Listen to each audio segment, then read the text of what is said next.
Okay. According to this, it should be working now.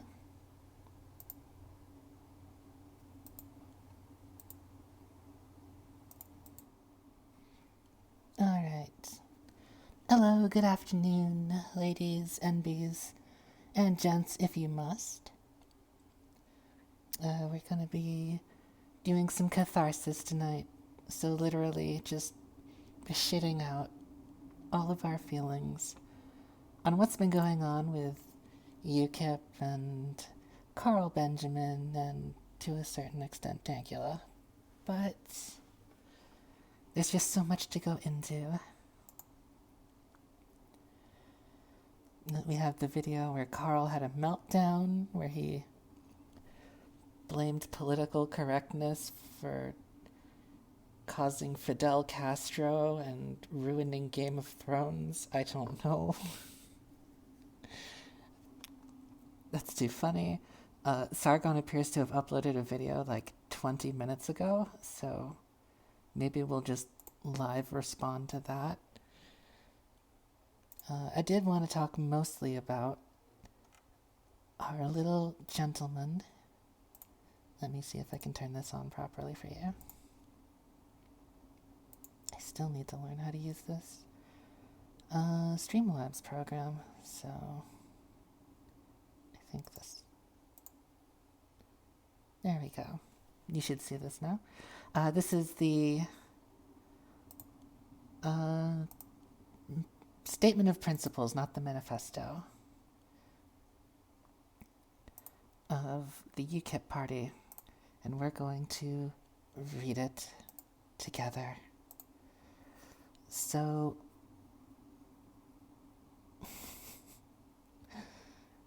first off, it should be pretty obvious how they did this. They just took their little pamphlet and spread it out and scanned it in.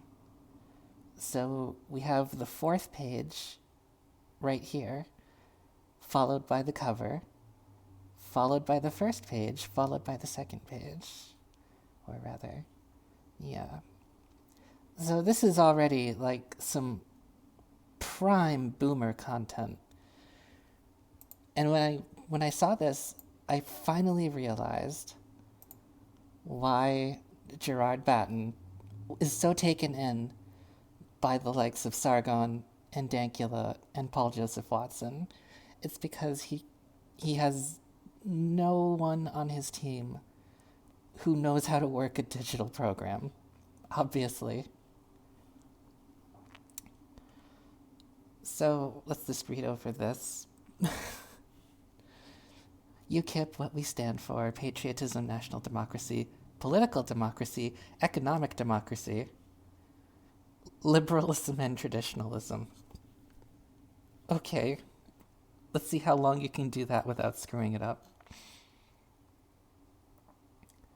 This pamphlet is not about UKIP policies as such. They can be found in detail in our current manifesto, published on the UKIP website. We'll get to that. This pamphlet sets out the general principles that determine UKIP policy. UKIP's history, founded basically out of whole cloth by Nigel Farage, who is, UKIP was founded as a non-racist democratic party. We have always held true to those principles, and we always will. UKIP believes in the United Kingdom and its constituent parts of England, Scotland, Wales, and Northern Ireland. It's really weird why they put Dankula on the ticket in that case, because he's a Scottish nationalist. We put the interests of the British people first, but we want trade, friendship, and cooperation with all the nations of the world. Britain should not restrict itself to economic ties with the European Union. We have always been a global trading nation. Well, you're not restricted, really, by being in the European Union. You're just trying to enter into a trade union, literally. A union that deals with trade. Abraham Lincoln's definition of democracy is the most succinct ever formulated. Government of the people, by the people, for the people. Means the U.S. Constitution.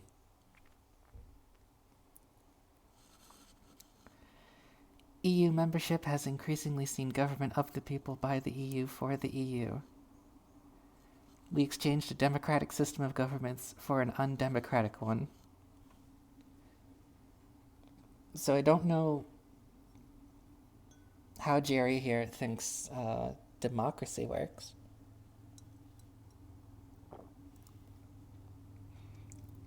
Because, I mean, technically, it's not democracy because it's a representative republic system.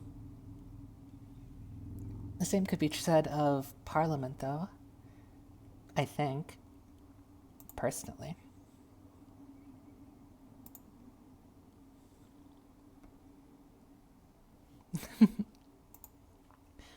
Oh, hi, Christy.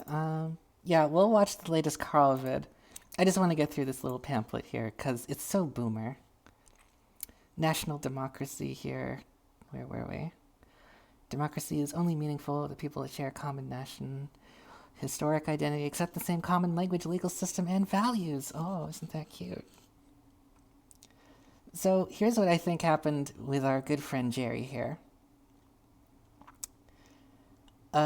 Jerry brought in the new blood, Sargon Dankula, PJW,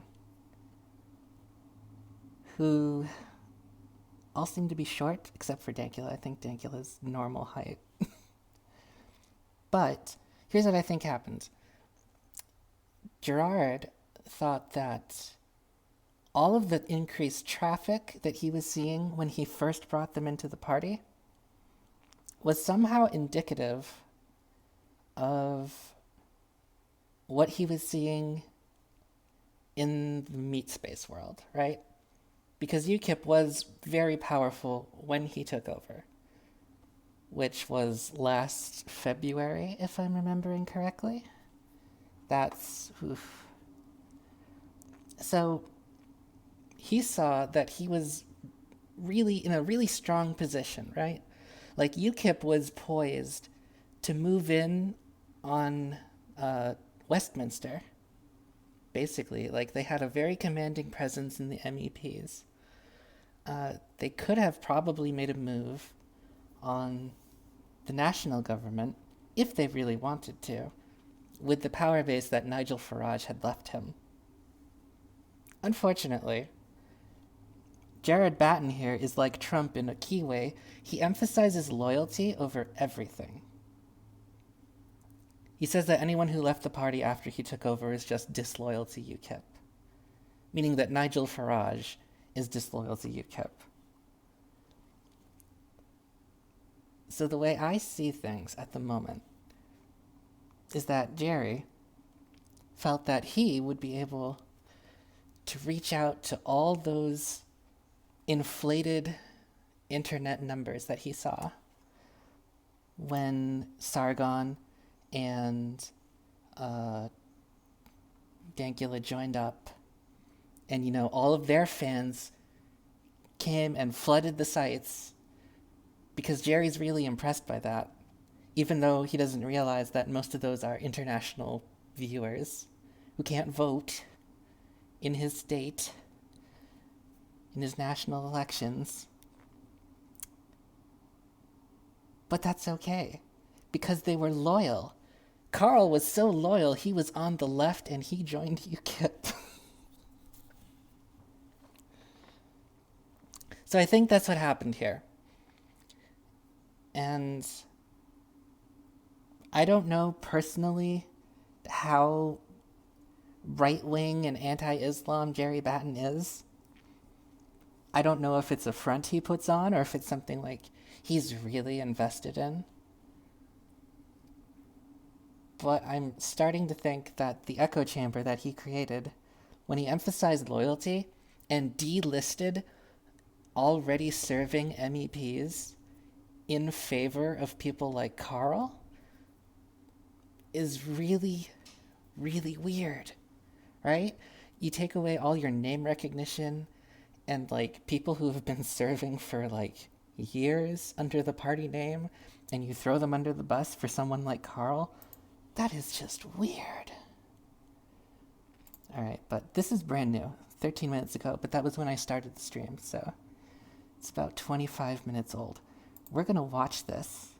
We're gonna watch Isn't it this funny together. how I go to Gibraltar? Okay. Let me make sure my audio levels are on the right spot here. And lo and behold, suddenly the Labour candidates are going to Gibraltar as well. Okay. Well, this is Lord Andrew Adonis, and as Okay. I think I got the audio level adjusted properly. That came out really loud. I'm sorry if it burned anyone's ears.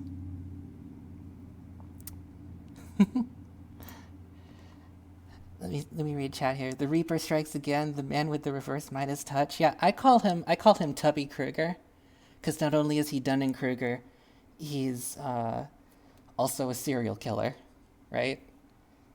Like, everything he touches dies. He's terrible. It's terrible. Okay. So this video, Labour MEP candidates suddenly visit Gibraltar. I don't know if it's really that sudden. You only have a 5-week election cycle in the MEP race. Now, as someone from America looking at a 5-week election cycle, that's cute. That's real cute. But let's see what Carl has to say about Labour MEP candidates visiting Gibraltar. isn't it funny how I go to Gibraltar, and lo and behold, suddenly the Labour candidates are going to Gibraltar as well. Well, this is Lord Andrew Adonis, and as you can see by the fucking blue tie he's wearing that has the European stars on it, if you can't... Are we really going to make fun of a guy for his tie? Carl is going to make fun of a guy for his tie. Jesus Christ. Maybe he should have worn a t-shirt. Maybe you should have worn a t-shirt with the Union Jack on it, and Carl would have been more approving of what you were wearing. Also, I like how Carl is taking credit for this somehow, because everything has to be about him. Oh, God. I know everything has to be about him because he commented on my video the morning after I uploaded it with my 30 subscribers. He didn't even look at it, he just commented on it because it was about his candidacy. I know he Googles his own name. I know he does. Ah, Jesus. Okay. So we made fun of his tie because Carl knows nothing about suits, but let's keep going.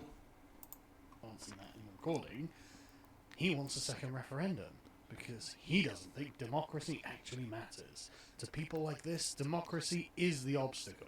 A very successful meeting with the Chief Minister. We're both agreed that the right thing for Gibraltar is to stay in the EU. He's about to yell, so we'll pause right here and tell us. Remember that thing about the pamphlet I said about let's see how long UKIP can stick to its proper goals of national democracy, political democracy, economic democracy. 3 democracies in their pamphlet. And Carl thinks that voting in a second referendum would be anti-democratic. Now, you could be upset, maybe, I could see, if you don't want to run another referendum just because, like, you're afraid you'll lose. And I can also see, like, some arguments, but, like, you can't call another vote anti-democratic. This isn't how it works, Carl. What are we doing? Why are we here? Oops. Okay. He's about to scream, so let's listen. Fabian! He's still making that Fabian joke. Oh my god. Why is he still making the Fabian joke? Like, okay, I'm gonna level with you guys. And don't say I'm not a fair person. But I kind of thought, like, the initial part where he was in front of the gate where it was, like, the let me in meme, I thought that was clever, but then it just kept going and going and going and going. And it was, like, losing touch with reality. I don't know. Okay. You fucking weakling! How dare you not come and debate me! You'll meet Lord Adonis, won't you? Oh yes, you will, because you're a Remainer too. So here, Carl is telling his audience that what's his name? Fabian Picard, I believe is his name.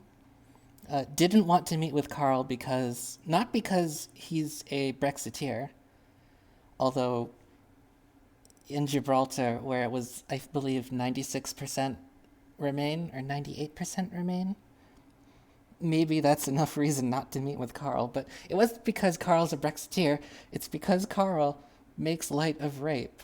And in fact, made light of rape while he was in Gibraltar in that stupid video he put out where he said, I could maybe rape Jess Phillips. That was what it was. Oh. UKIP is anarcho-syndicalist now? Yeah, I'm not really sure. Since Carl joining anything always precedes its complete destruction, what do we want Carl to join after UKIP? Oh, that's a good question, Wrong Speak Auditor. I love that question. Oh. What do we want Carl to lead? Oh. I'm sure we'll find something. I think Carl belongs in Comicsgate, personally. But, you know, I'm open to more ideas. Okay.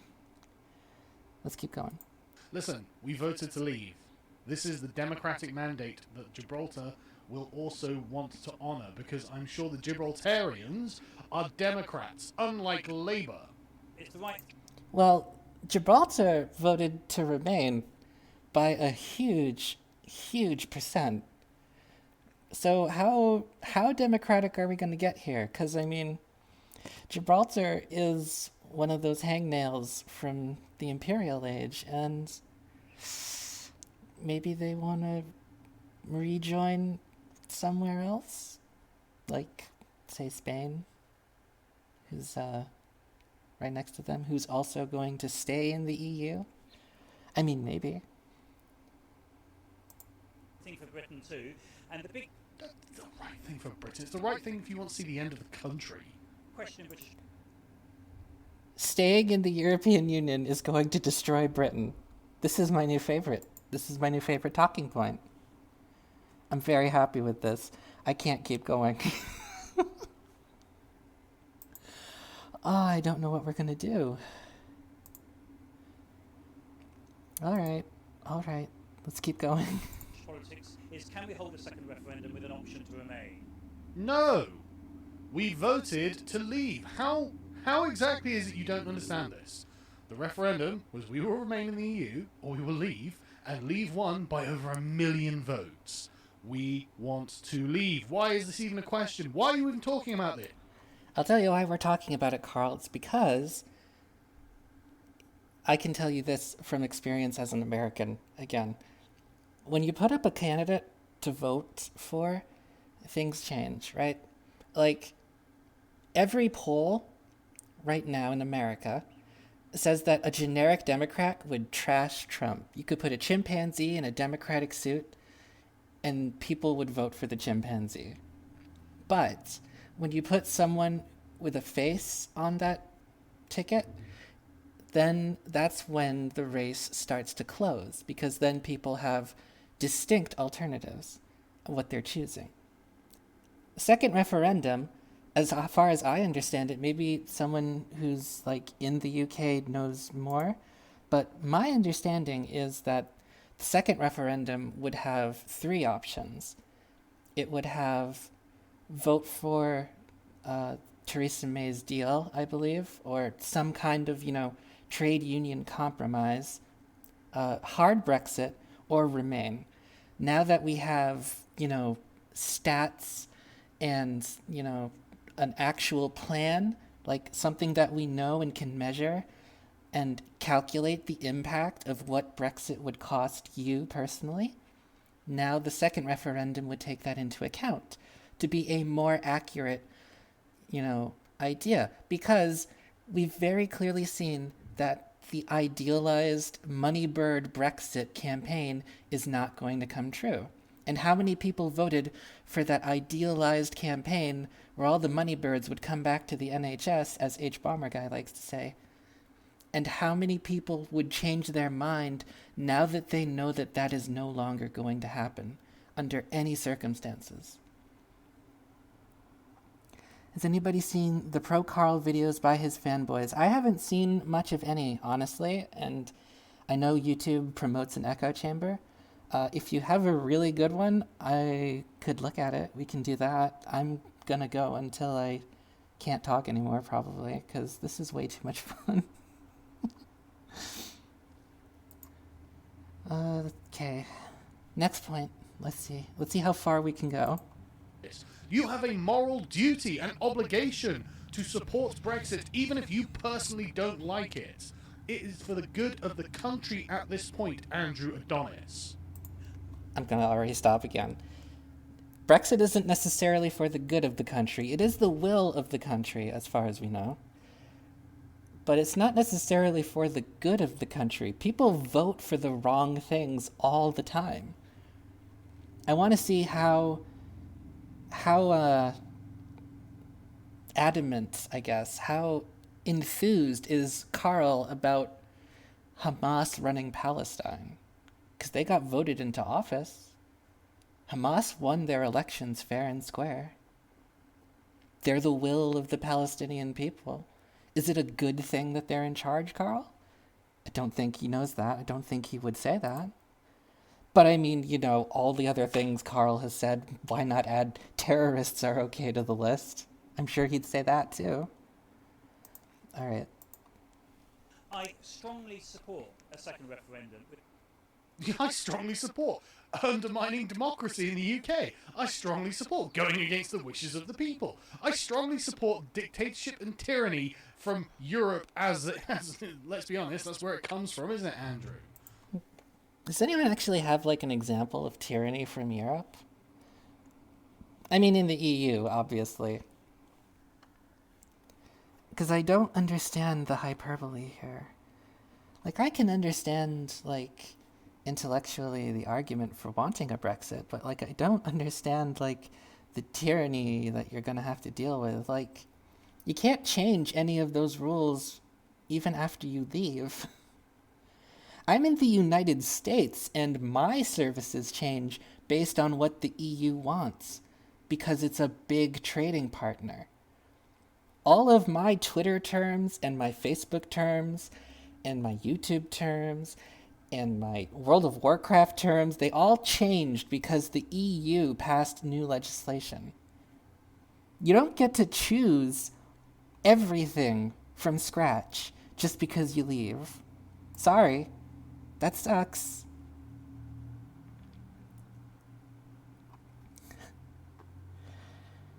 He's just a man in a room shouting at his screen. Why is he not out meeting voters? I don't know, Christy. I mean, he could be sitting at a table waiting for someone to walk up and debate him. Possibly. That's my speculation. I forgot how he pauses every 10 seconds to yell at them. Well, in fairness, Shinobu, you know, we're pausing every 10 seconds to yell at him. So, you know, it's pausing every 10 seconds all the way down here. Fucking hell. I can't imagine saying that and showing your face in public. Imagine having no shame about it. With an option to remain. And the Labour Party's position is that any deal from this government will go to a referendum with an option to remain. God, imagine voting for Labour after hearing that. Imagine voting for Labour, who wants you to vote on the deal. Like, that's all it is. I don't understand this. If Carl is so pro-democracy, why is he against, you know... Oh my god, I accidentally clicked that again. If Carl is so pro-democracy, why is he against people voting on the deal? Like, I don't get it. That's more direct democracy. Carl, people came back with a plan and they offered it to you, and now you have a plan to use. I don't get it. Article 13 is the only example of tyranny I can think of. Yeah, and even then, I don't know how bad Article 13 has ended up, like, legitimately being. I'm not sure. Like, I don't live under EU laws, I just have to deal with them. Imagine voting for Labour. Good God, how embarrassing. Well, earlier in the year you were quoted as saying don't vote for Labour if you want Brexit. Is that still where the party stands? Are you firmly a Remain party now? Labour is the party that will deliver Remain. There is no delivering Remain, right?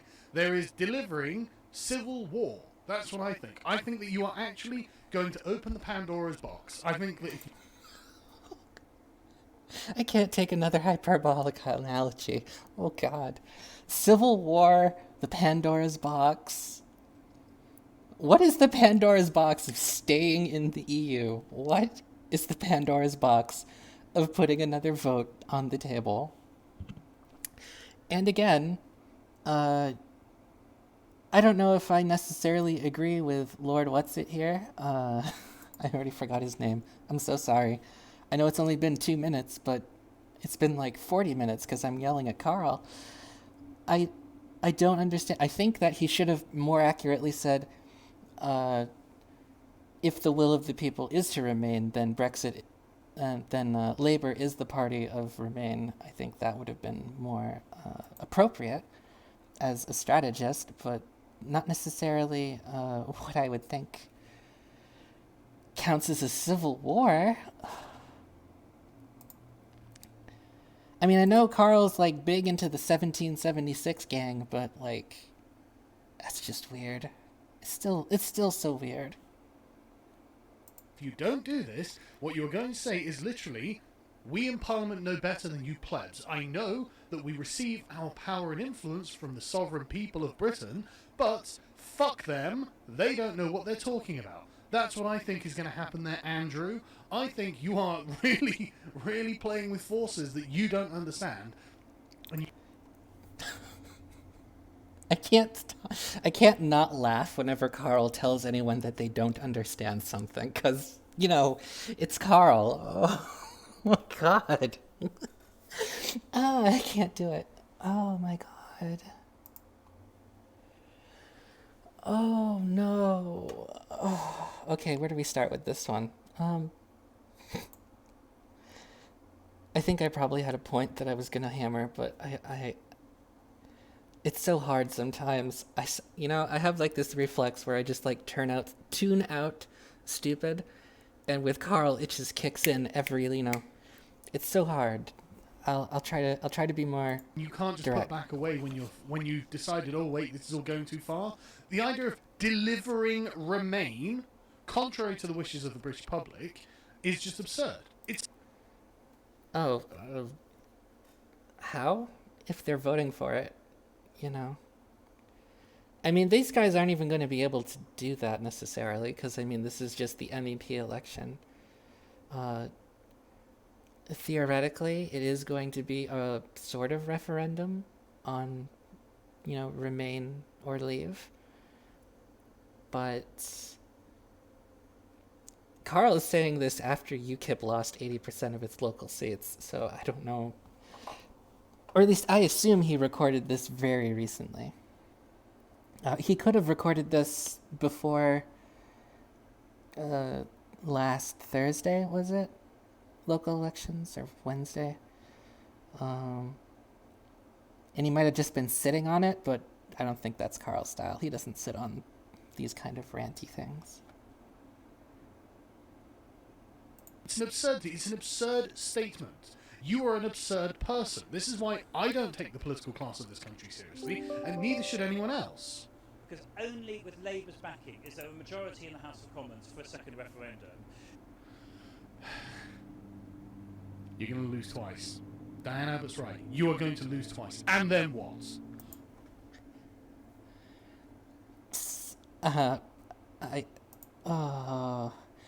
Why is he so against this? Is this all this is going to be? Is this going to be like 15 minutes of shouting, why do we want to do another referendum? I don't understand. Let's see. I'm going to read a little bit of chat at the moment. Gibraltar voted for Remain like 95%. Yeah, I mean, they're speaking to the constituency. I don't understand why this issue needs to be voted on only once. That's like saying prohibition couldn't be overturned. Yeah, personally, I think it's fine to do another vote here. Like, if I was, going through Brexit, like, now that they actually have a functioning plan, I think it's a good idea to have that splash of cold water on the electorate's face, right? So that they can all choose if they want to still leave or not. If they don't want to because they are going to get a really crap deal, and they are going to get a really crap deal, why not? I know, right? Carl says the damnedest things. Carl does say the damnedest things. These people call for civil war living in a fantasy world. I grew up in Northern Ireland, and we know all too well what it looks like. Yeah, you'd think that people would in the UK would be smart enough that a hard Brexit is not on the table because of the North Irish border, but apparently it is, because we're idiots. I don't know. What happens if you lose twice, Fabian? Once we've got that majority, we will back Remain in a referendum. The overwhelming majority of Labour Party members and Labour Party members of Parliament support Britain's continued membership of the European Union. Yeah, beyond all fucking reason as well. Here's a giant protectionist neoliberal superstate. Why wouldn't... A neoliberal superstate. I don't even know if Carl knows what that word means. It's a shame that Coach Red Pill and Teal Deer didn't look at this video, because I don't think they're still going. I think they stopped their stream. But, I really want to know if Teal Deer knows what neoliberalism is. Asking for a friend. the British Labour Party or the International Socialists be in favour of that. I honestly can't see a reason why anyone on the left would be in any way favourable to the European Union.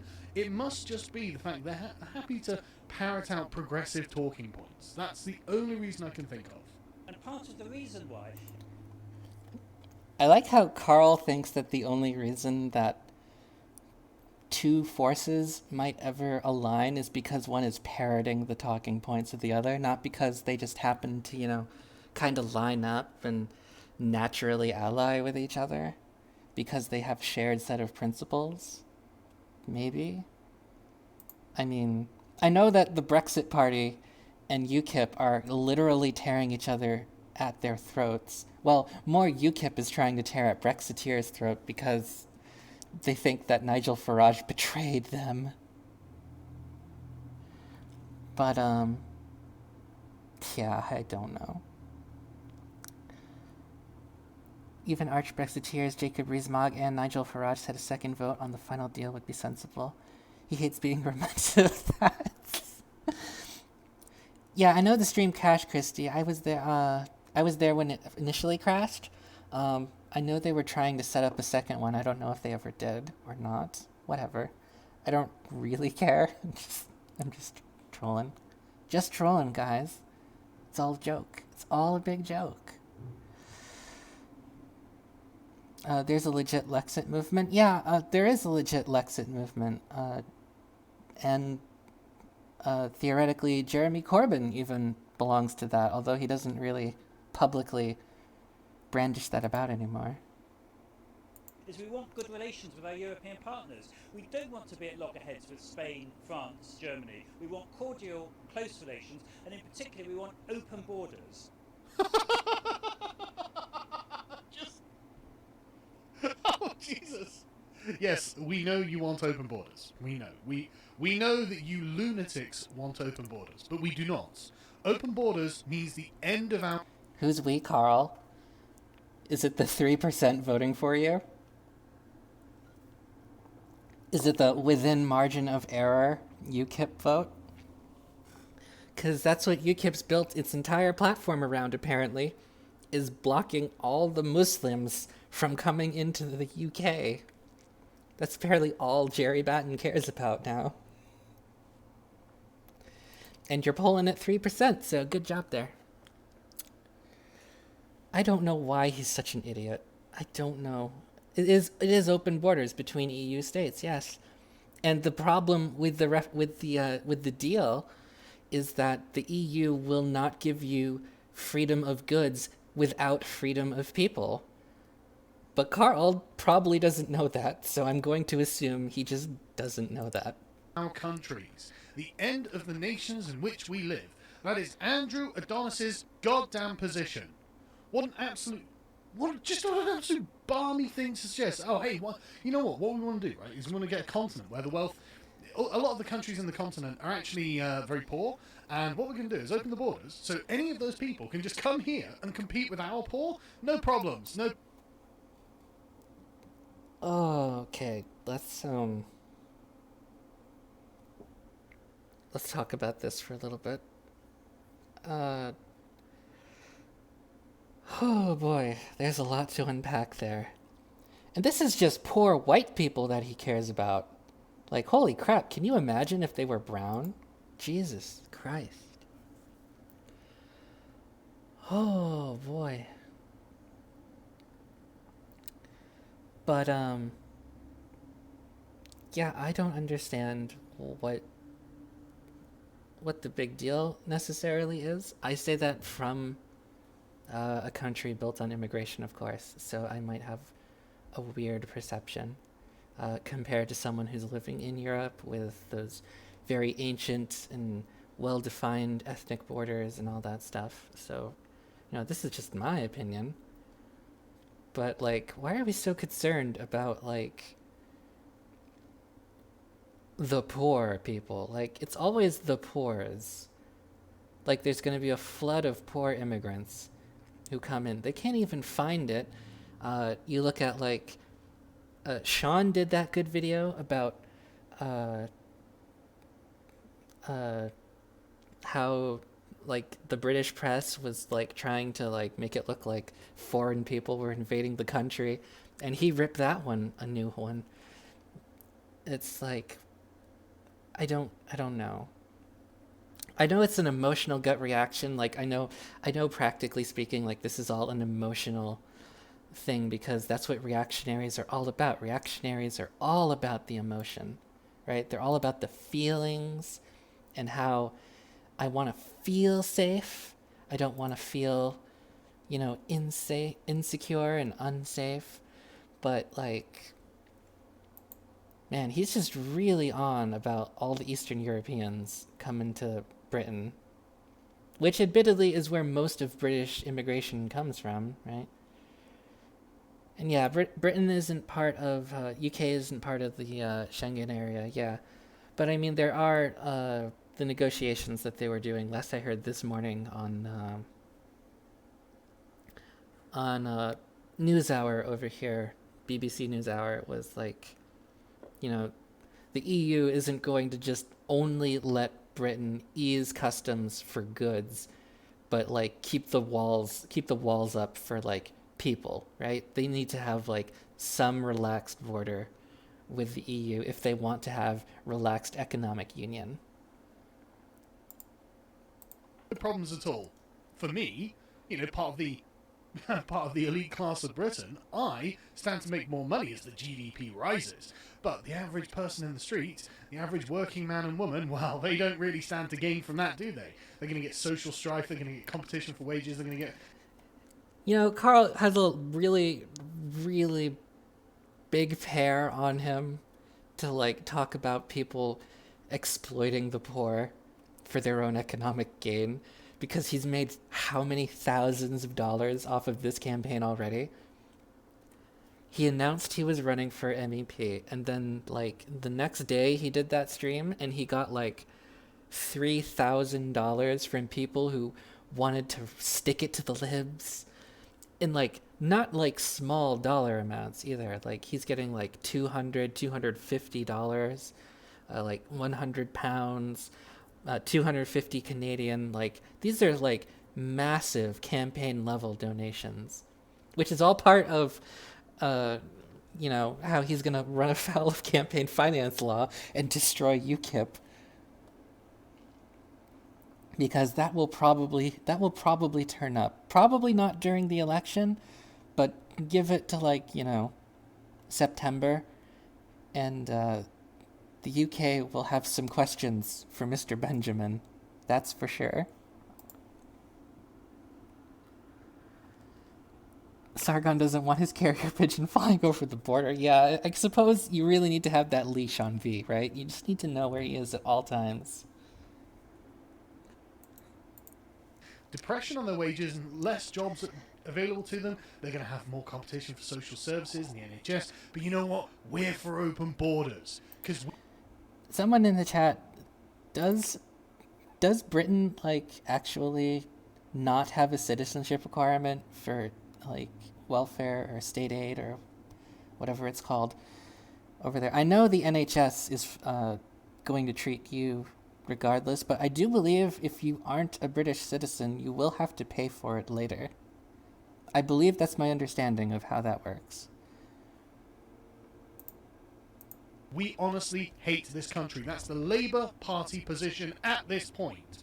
And it's not like the Labour Party leadership doesn't reflect that opinion anyway. John McDonnell, Winston Churchill was the villain. Jeremy Corbyn, like, find an enemy of Britain that Jeremy Corbyn hasn't... Carl is still on this Winston Churchill thing. He really wants to be Churchill. I don't know why. Like, Winston Churchill did public appearances. He never did a public appearance without his, like, note cards. Because of once, very early in his career, he stuttered and stammered his way through, and, like, he froze. He got stage fright. And so he always went in with note cards. But Carl doesn't go in with note cards anywhere. He's nothing like Churchill. I mean, he might be like Churchill in the idea that he likes genocide, maybe. But... sucked off under the table. Try. So we can trade freely. 14,000 people. Oh, that's right. We can't trade freely with people unless we allow every single one of them to come and live in our country. Why can we not trade freely with someone and not allow every single one of those people to come here? Why? Because they have to get something out of it too, Carl. Like, you gotta give and take. And you also gotta allow people to move in order to trade freely. Like, lots of companies need, foreign workers for something, right? And it might be easier for a company who's going to be doing a lot of business in, let's just say, Hungary, to have someone from Hungary who speaks English come over here to play middleman, right? That's like, this is very basic HR stuff. This isn't like high concept, like 4D chess. I don't understand. Tell me why, Andrew. Come across the border to Gibraltar every day to work. We want that to continue. We want the economy to flourish. Well, you mentioned they're cross-frontier workers, so do you have your... Also, classic Carl right there. Did you catch that? He asked him, why? Why are you doing this? Why did you do this? And then he started the video again, and then immediately Donis over here was like, because lots of people in Gibraltar cross the border to work and vice versa. Like, he answered the question, but he asked the question before because apparently he didn't watch the video or read the article. He does that too. But, like, he's asking the question that the video is about to answer him. Classic Carl. Ear to the ground as it pertains to Gibraltar issues. What would you say are the most pressing issues for the Rock? I tell you what, he ain't gonna get this right. I know because I spoke to a bunch of people, but he ain't gonna get this. The critical thing for Gibraltar is that we stay in the European Union so that the border is open, we have a free flow of goods and people across it, and we don't play fast and loose with the... Okay, look, the border is regulated. It isn't just an open border. They have a wall that they regulate the people coming through. It's not just an open border.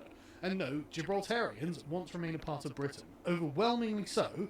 And if Britain votes to leave the European Union, every single person I spoke to was like, well, yeah, I mean, we thought it would be best to stay because economic... How many people did Carl speak to when he was in Gibraltar? Was it another one of those tables where, like, 4 people came up to him and asked him questions? I mean, I assume it was like 4 people because everyone else was like, oh, that's the guy who screams in front of buildings in the middle of the night and disturbs the peace. Let's get caught up on chat here. Right, NHS treats anyone with a European healthcare card. Yeah, NHS has the option to charge the national government of the citizens. Churchill had that one famous YouTube stream. Yeah, I know. As for welfare state, EU citizen has to live and work in the UK for 2 years before applying for welfare state benefits. Yeah, I know that there are standards. It's not how Carl wants to emphasize it. You can also deport EU citizens if they fail to display adequate financial means by which to sustain themselves. Yeah, there's a lot of live and let live in terms of enforcement for a lot of immigration departments throughout the planet, not just the UK. It's something that Carl can't really seem to understand. Because you've seen what happened in America when Trump decides let's just enforce the law the hardest way possible. Reasons, we're close to Spain, so it made sense. But we're not leaving Britain, so if Britain votes to go, then we, as a core component of Britain, also have to go. Prosperity and the security of Gibraltarians. Just empty platitudes. Labour will not... Okay, so Carl is making a big assumption here that Gibraltar wants to remain part of the UK more than it wants to be in the EU. I'm not saying that it doesn't, but that would be a very interesting vote to have, right?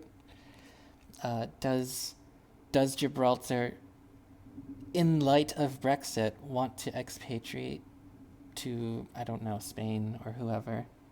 They would end up, or become independent, I guess, kind of like a Monaco situation, depending on what happens. But, man.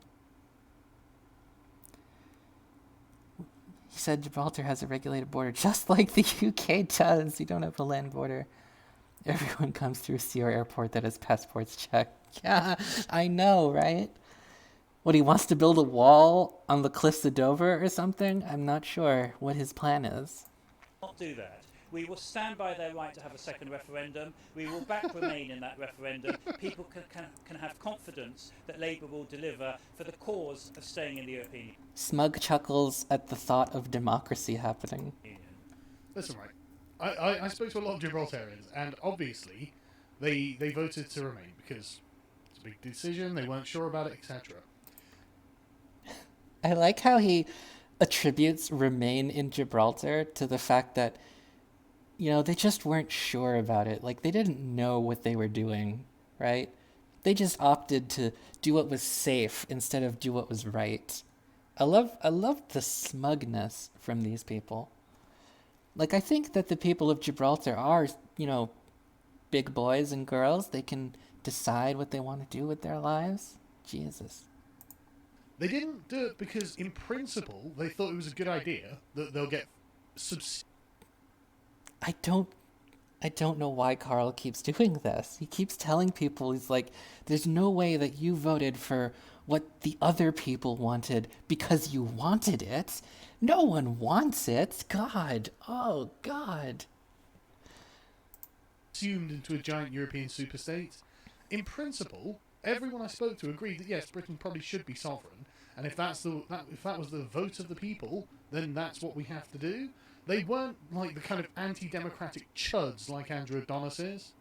And do you think a second referendum... I actually wonder if Carl phrased that question exactly that way. Like, do you believe that Britain should be independent, or should we all join the European superstate? The supra-neoliberal fascist Soros state. I don't know what he calls it in his own head. Does he realize the UK is also an island? is realistically achievable? There's a famous Sherlock Holmes story that says after the impossible options have been eliminated, you're just left with the improbable, which must be the truth. The impossible are being eliminated. No deal, Theresa May's deal, other versions of a deal that... These are not impossible, they're just, you're too cowardly to take them. You could take a no deal tomorrow. Yeah, okay, oh, it's going to hurt the economy. Okay, sure, it'll hurt the economy. But then we'll be sovereign. I like how that's the only thing Carl notices, alright? Like, the only thing he cares about is the economy, not the North Irish border, where pretty much everyone who lives there has been like, if you close the border, you're gonna start to see shooting again because there's gonna be no Good Friday anymore. Like, it's gone. There's nothing you can do. It's the reason why they want to put the backstop after Northern Ireland. And it's not the only thing either. You know, like, a lot of people have a lot riding on this. And I don't just mean the Europeans, Carl. I mean, like, Americans and the Chinese and the Russians, they're all really interested in what's going to happen with Brexit. It's not just you. You might accidentally destroy the world if you do this the wrong way, right? You know, you could do that. London is still important enough in the financial world. But it won't be for long because all those companies are starting to get secondary citizenship in EU states so that they can slowly shift all their assets.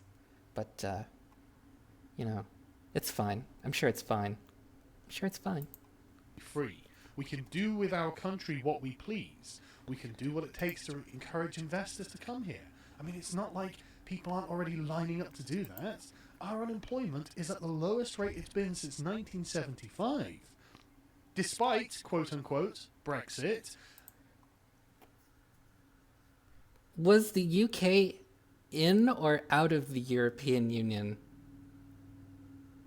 when that lowest unemployment figure was drawn up? The lowest since 1975. So basically, since you joined the European Union. I don't get it. I don't know why he doesn't understand these data points he's doing. Kevin Logan in the chat. Libs don't want to electrify defense in the ports. I don't know what Carl is talking about here. He's just like, he just wants to be right so badly. He just wants it. He just wants it really bad. Investment into Britain has been remarkably high, hasn't it? I love the way they frame it. Despite Brexit. Maybe because of Brexit.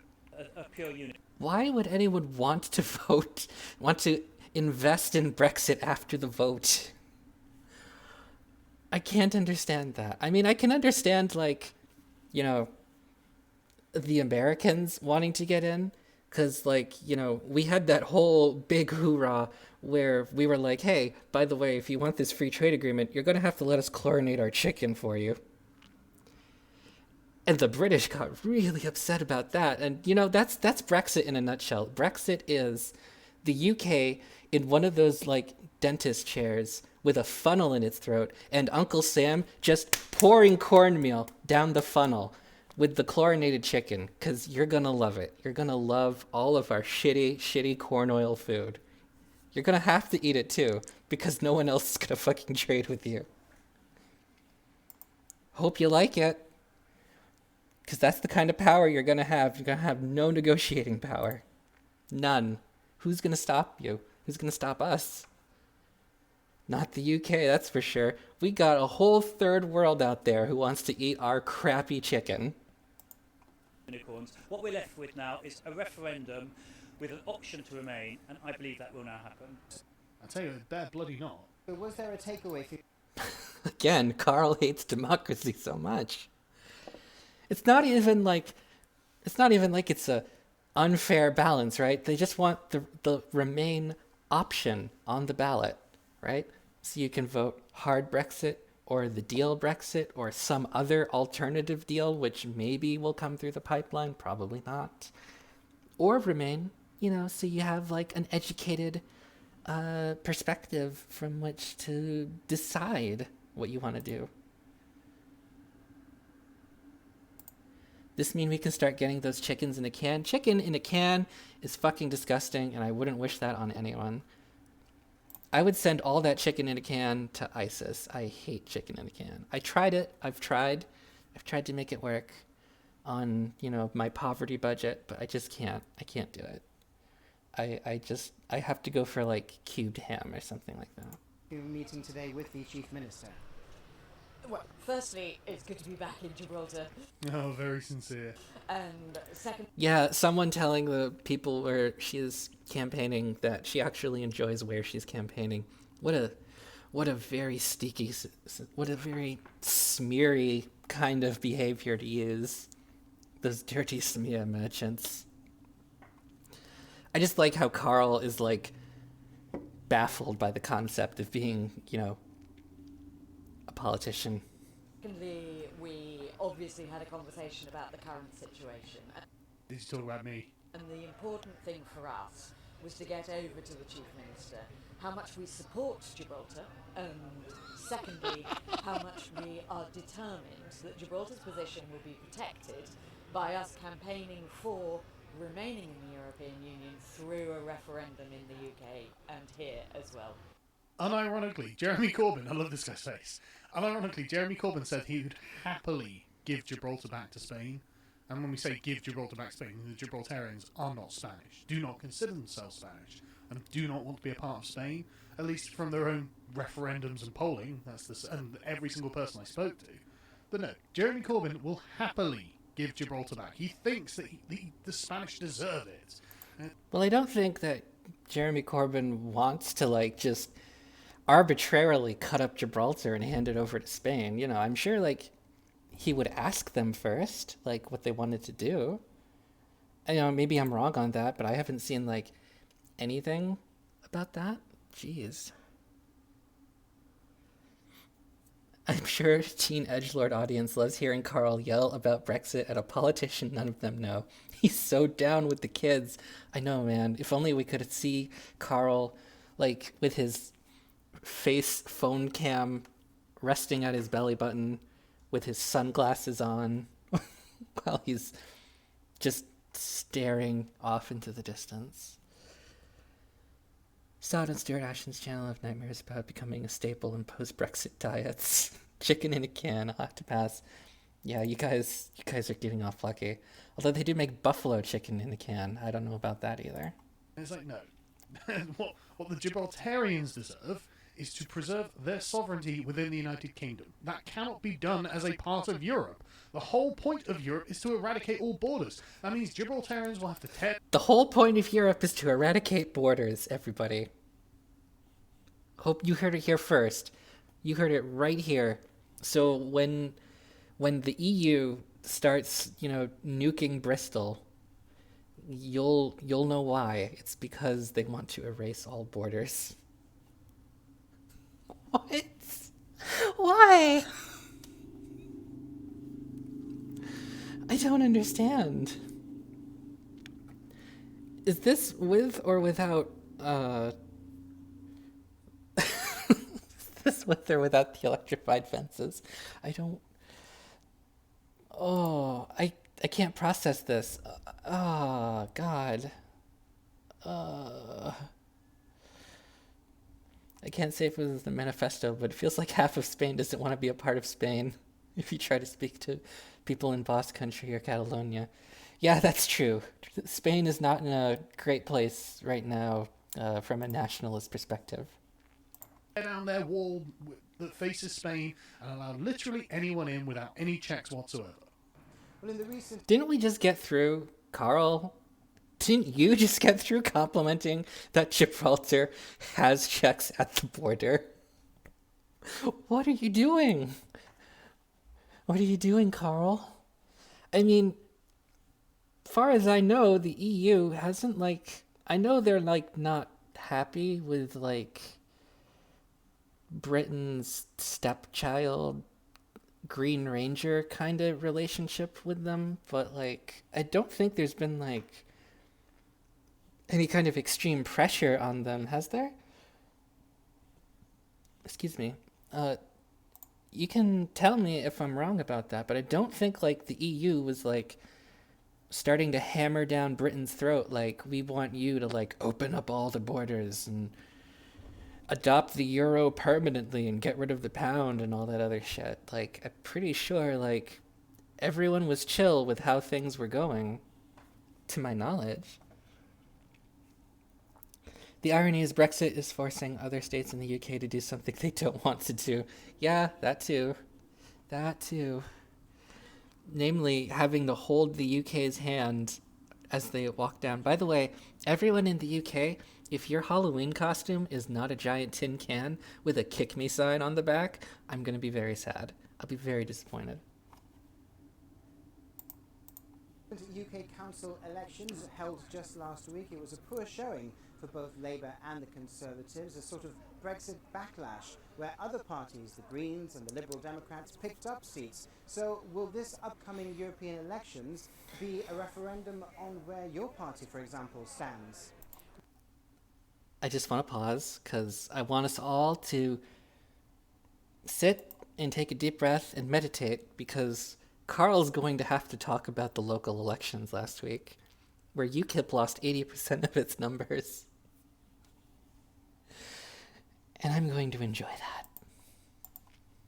Well, that's part of why we think it's really important to have been here, so we can speak directly to the people of Gibraltar.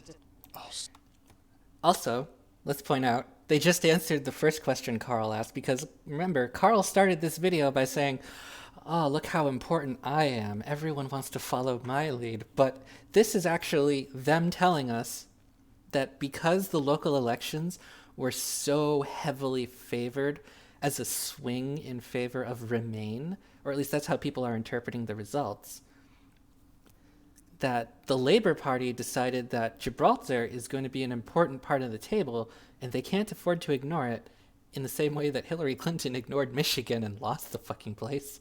Not that they would, necessarily lose anything, but they really do want to make this work because they see the opening, because the electorate, through the local elections, have pretty much given them the mandate that, we're not really happy with the way things are going.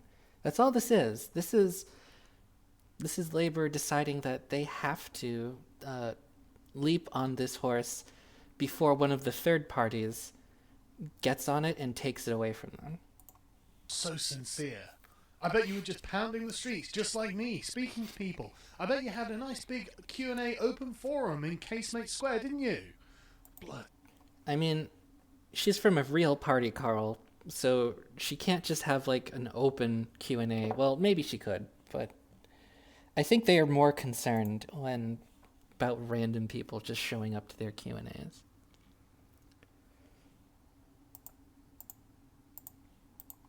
Give me that. Give me strength, honestly. You are just the least sincere liars that I have ever seen in my life. You are actively opposing the democratic will of the people, and you are just sat here flagrantly lying to people's faces.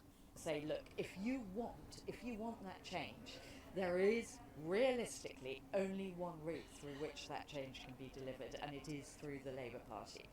What change? You are advocating for the status quo, you bloody idiots?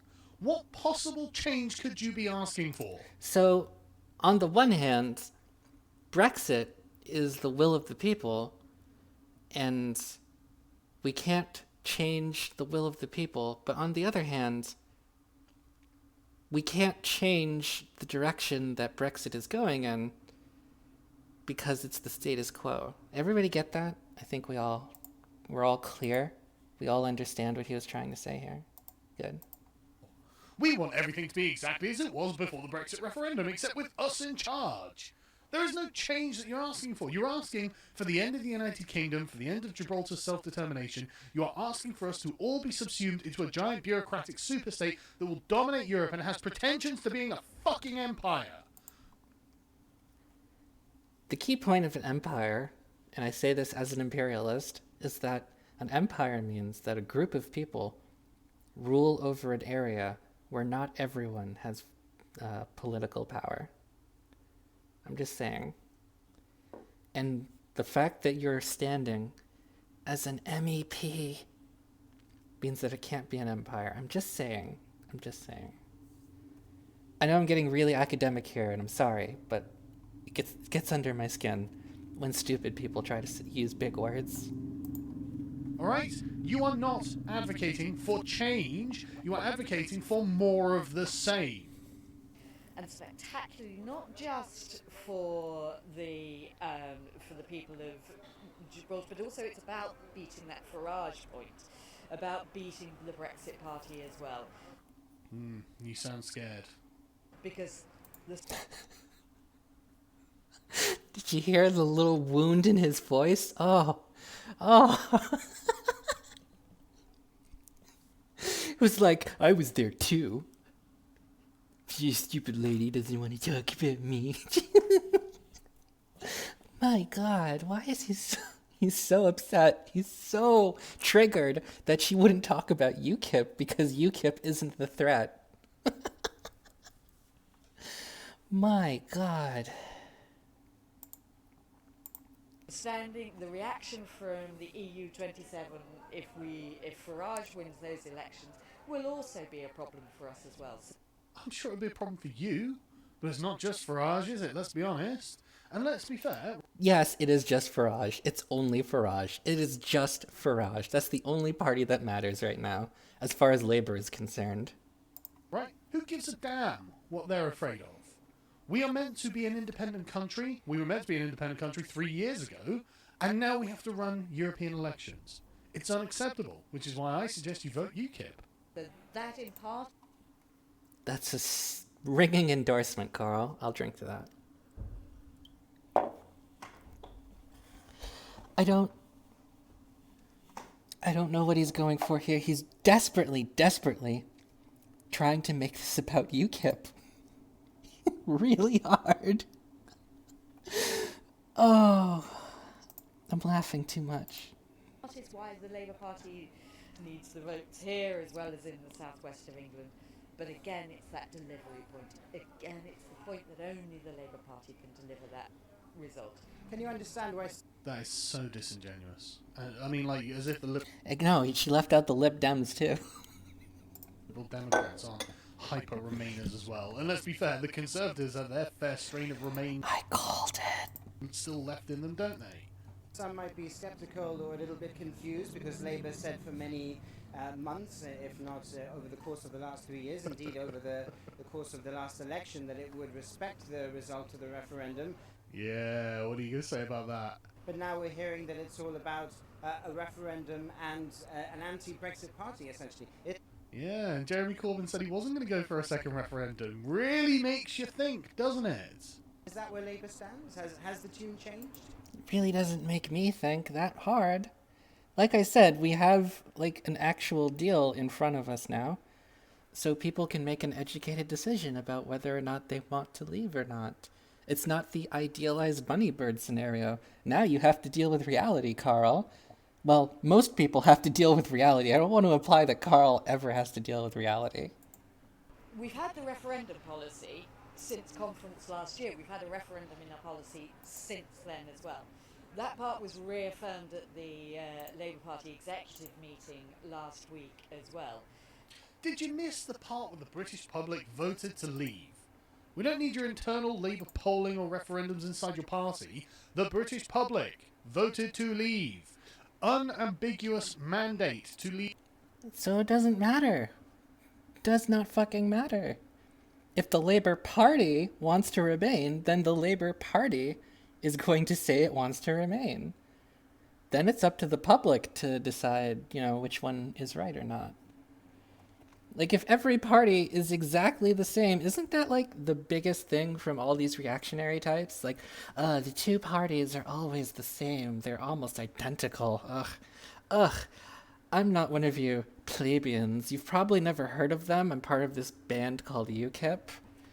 Isn't that, like, the refrain of every single one of these reactionary assholes? And now Carl is here, like, both parties, every political party should just do whatever the polls say.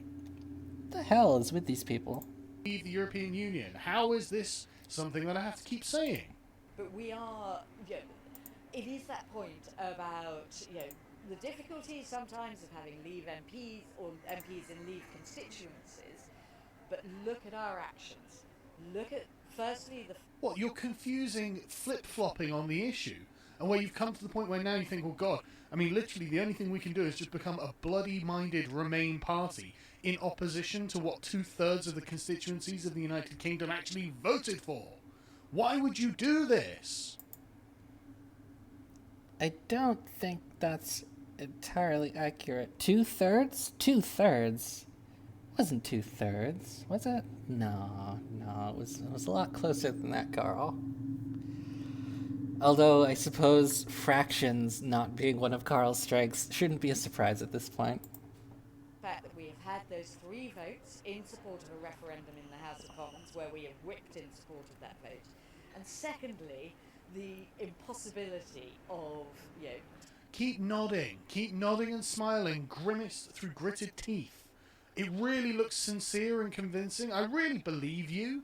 I believe that you really give a shit about the people of Gibraltar. Yeah, she should be more like Carl, and she should just lay back in like a lazy boy with like a lemonade in her hand and just have a table where people walk up to her and ask her questions. Like a real candidate does.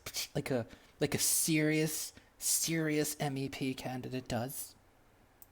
delivering a deal that actually does not harm people. And Oh my god. Well, I would love to have a discussion with Mr. Hitler about his annexing of the Sudetenland and his... There it is! God win this fucking thing. Oh man. Good job. Good job, Carl. You're running for office. Stop comparing people to Hitler.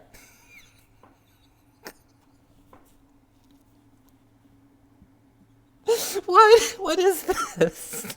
I can't do it. I'm gonna die. Oh no, send help. Stop comparing people to Adolf Hitler.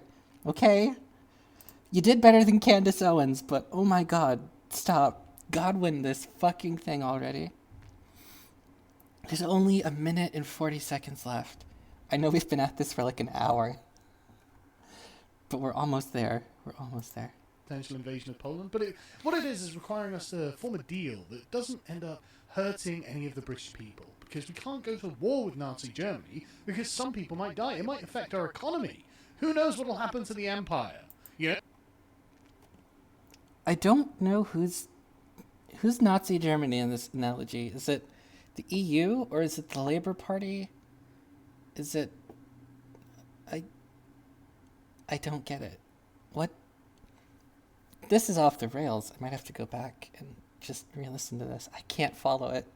I can't follow this analogy. I'm lost. It's not that we have to do the right thing here. It's that we really have to consider the GDP of the United Kingdom. am just like all other Labour politicians. I came into politics to stand up for people's interests, to protect their rights and their economic, their jobs and all of that. Really? Really? So you don't give a fuck what they voted for then? You don't care about how people morally voted with regards to the European Union? You came in, I'm here to protect your jobs. Great. That's great. That's literally the most important thing, isn't it? It's not about the self-determination of the country. It's not about people. See, this is the thing that people like Carl always do, if I can be serious for a second. And I don't like this tendency personally. I'm more in favor of the Republican style model where, I don't mean that like party affiliation, I mean more like government model, where there is this thing that we used in political theory called the UFO test. It's basically the idea that you can't just get a laundry list of questions for an elected representative and check off which one has the most boxes that match yours, like it's some kind of like matchmaking program, right? The UFO test is basically like, what would you do if during this term aliens landed in the Capitol and they wanted to speak to your government, right? It's like a situation that you can't conceive of because you have no frame of reference for it. So who do you want to be in charge when that happens is kind of how the UFO test goes when it comes to like these political questions, which I'm more in favor of people doing than these laundry lists of people who are like really like super direct democracy representatives exist only to do what the public opinion polls tell them kind of thing, right? Like you have a chance to tell them what you want at the election box, right? Like that's your chance to tell them to get the hell out, to keep doing what they're doing. That's what it's for. But like Carl is like just so basic and fucking beta about his political views that it's just like, well, if it's not what we're supposed to do, how can we know if we're doing something that the people aren't explicitly telling us in triplicate format with 7 different check marks? And how does Carl fare against the UFO test? Carl would fail the UFO test. Carl fails the dog catcher test. Like, I would not trust him to be a dog catcher. Like, Jeez Louise. Outside of London saying we want to leave, if the London elite say we want to stay, then stay is the agenda, isn't it? And that is not something that can be done through Brexit. And now the impossibility of Brexit is becoming more and more apparent. Oh yeah, keep nodding, very sincere. It's impossible. We just simply can't leave because... I love how Carl is like really triggered by this lady's like, admittedly probably a trained behavior as a politician to like seem more agreeable to her constituents and the media, but like it just escapes his mind that there's like a tactical function for things, right? And he thinks that the tactical function doesn't affect him, but it does. Like, he's determined to hate this woman because, you know, she's from the bad people. But, you know, he still gets emotionally invested in this kind of stuff, as obviously told by his love of the Bolsonaro finger bang, which is the same thing. Because then I'd be out on my arse. Who's going to vote for a hardcore Remainer? Honestly, it's really disgraceful the way that these politicians are speaking to the public. It's just utterly disgraceful, as if you are idiots. They think that you are easily persuaded by their fake sincerity and the constant repetition, oh no, Brexit's impossible, Brexit's impossible, Brexit. No, just leave. Yeah, I think the local election results might be saying something different. Maybe that election result where you're down to 31 local reps now out of, what did they have before, 180? Something like that. Just leave. Oh boy, that was the thing. Oh boy. Aw geez.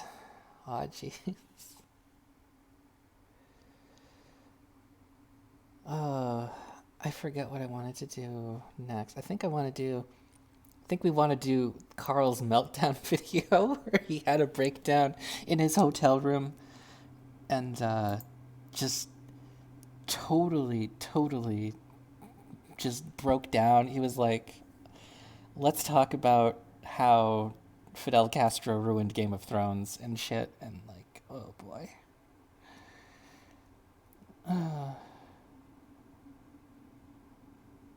95% remain. Like, why is he choosing this area to make his point? Like, I don't know why he wants this video to be like the hill he dies on. I think it's because he was the first candidate who went to Gibraltar. I guess. I don't know if that's true or not. But like he said in the beginning of the video, he's like, everyone's copying me because I'm smugly chuckling. I'm so important. I'm so important that everyone is copying me. And like, he thinks because he did a campaign event in Gibraltar and he talked to some people that he knows better than the other politicians who are also presumably talking to some people, that he knows more than anyone else. You know, Carl is literally like that person who went to Paris once and then after the Notre Dame fire was like, I was just in Paris like 3 years ago. Oh my God, that's so sad. Here's all my pictures of it. You know, Carl, like, he's like a travel, I can't even think of the word. I'm blanking. That was too much stupid in one go. But basically, like, those travel blogger people who are just like, they're trying to drop it everywhere. I think that's what this was.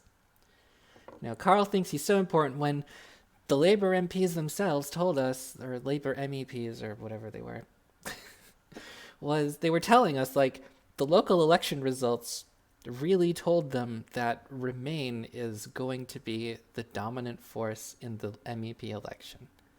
So they want to get ahead of that. They really want to get ahead of that because they can't be behind both the Brexit Party and the Lib Dems or whoever ends up, ahead. Like, you can't be fourth place in a two-party system. You just can't, right? That's going to be, like, awful. And it's a completely understandable political move. It's a completely understandable strategic move that anyone would want to get ahead of. And I think the Tories would be doing it too if the Tories thought they had the slightest chance of winning anything out of Gibraltar. But we're going to watch Carl's meltdown video next, I think. Because this... Since you're heading off to... I'm going to mute you and play through the ad. I forgot to install ad blocker on Chrome. I apologize.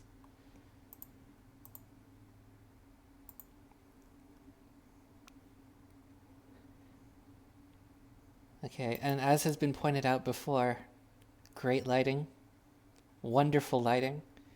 I'm still convinced that Carl just did this because this window here, he couldn't figure out a way to frame it so that he wasn't, like, in view of the window and everyone could see how short he really was, because he's always really careful to, like, hide how short he is. I don't know why that's so important to Tubby Kruger, but... I'm really sorry about the way I'm making this video. I've never had to make a video using my phone before, and this is obviously not something I was expecting, because I'm currently in a hotel room in Bridgewater, and I'm travelling to Taunton tomorrow, and I'll be speaking to people in the street again, and I'd love for you to come down and join me, especially if you disagree with me. I like talking to people I disagree with most. I'm going to guess that it didn't go very well, because usually when Carl goes places, he uploads the videos of his favorite conversations, like, the day after. But it's been a couple days now, and I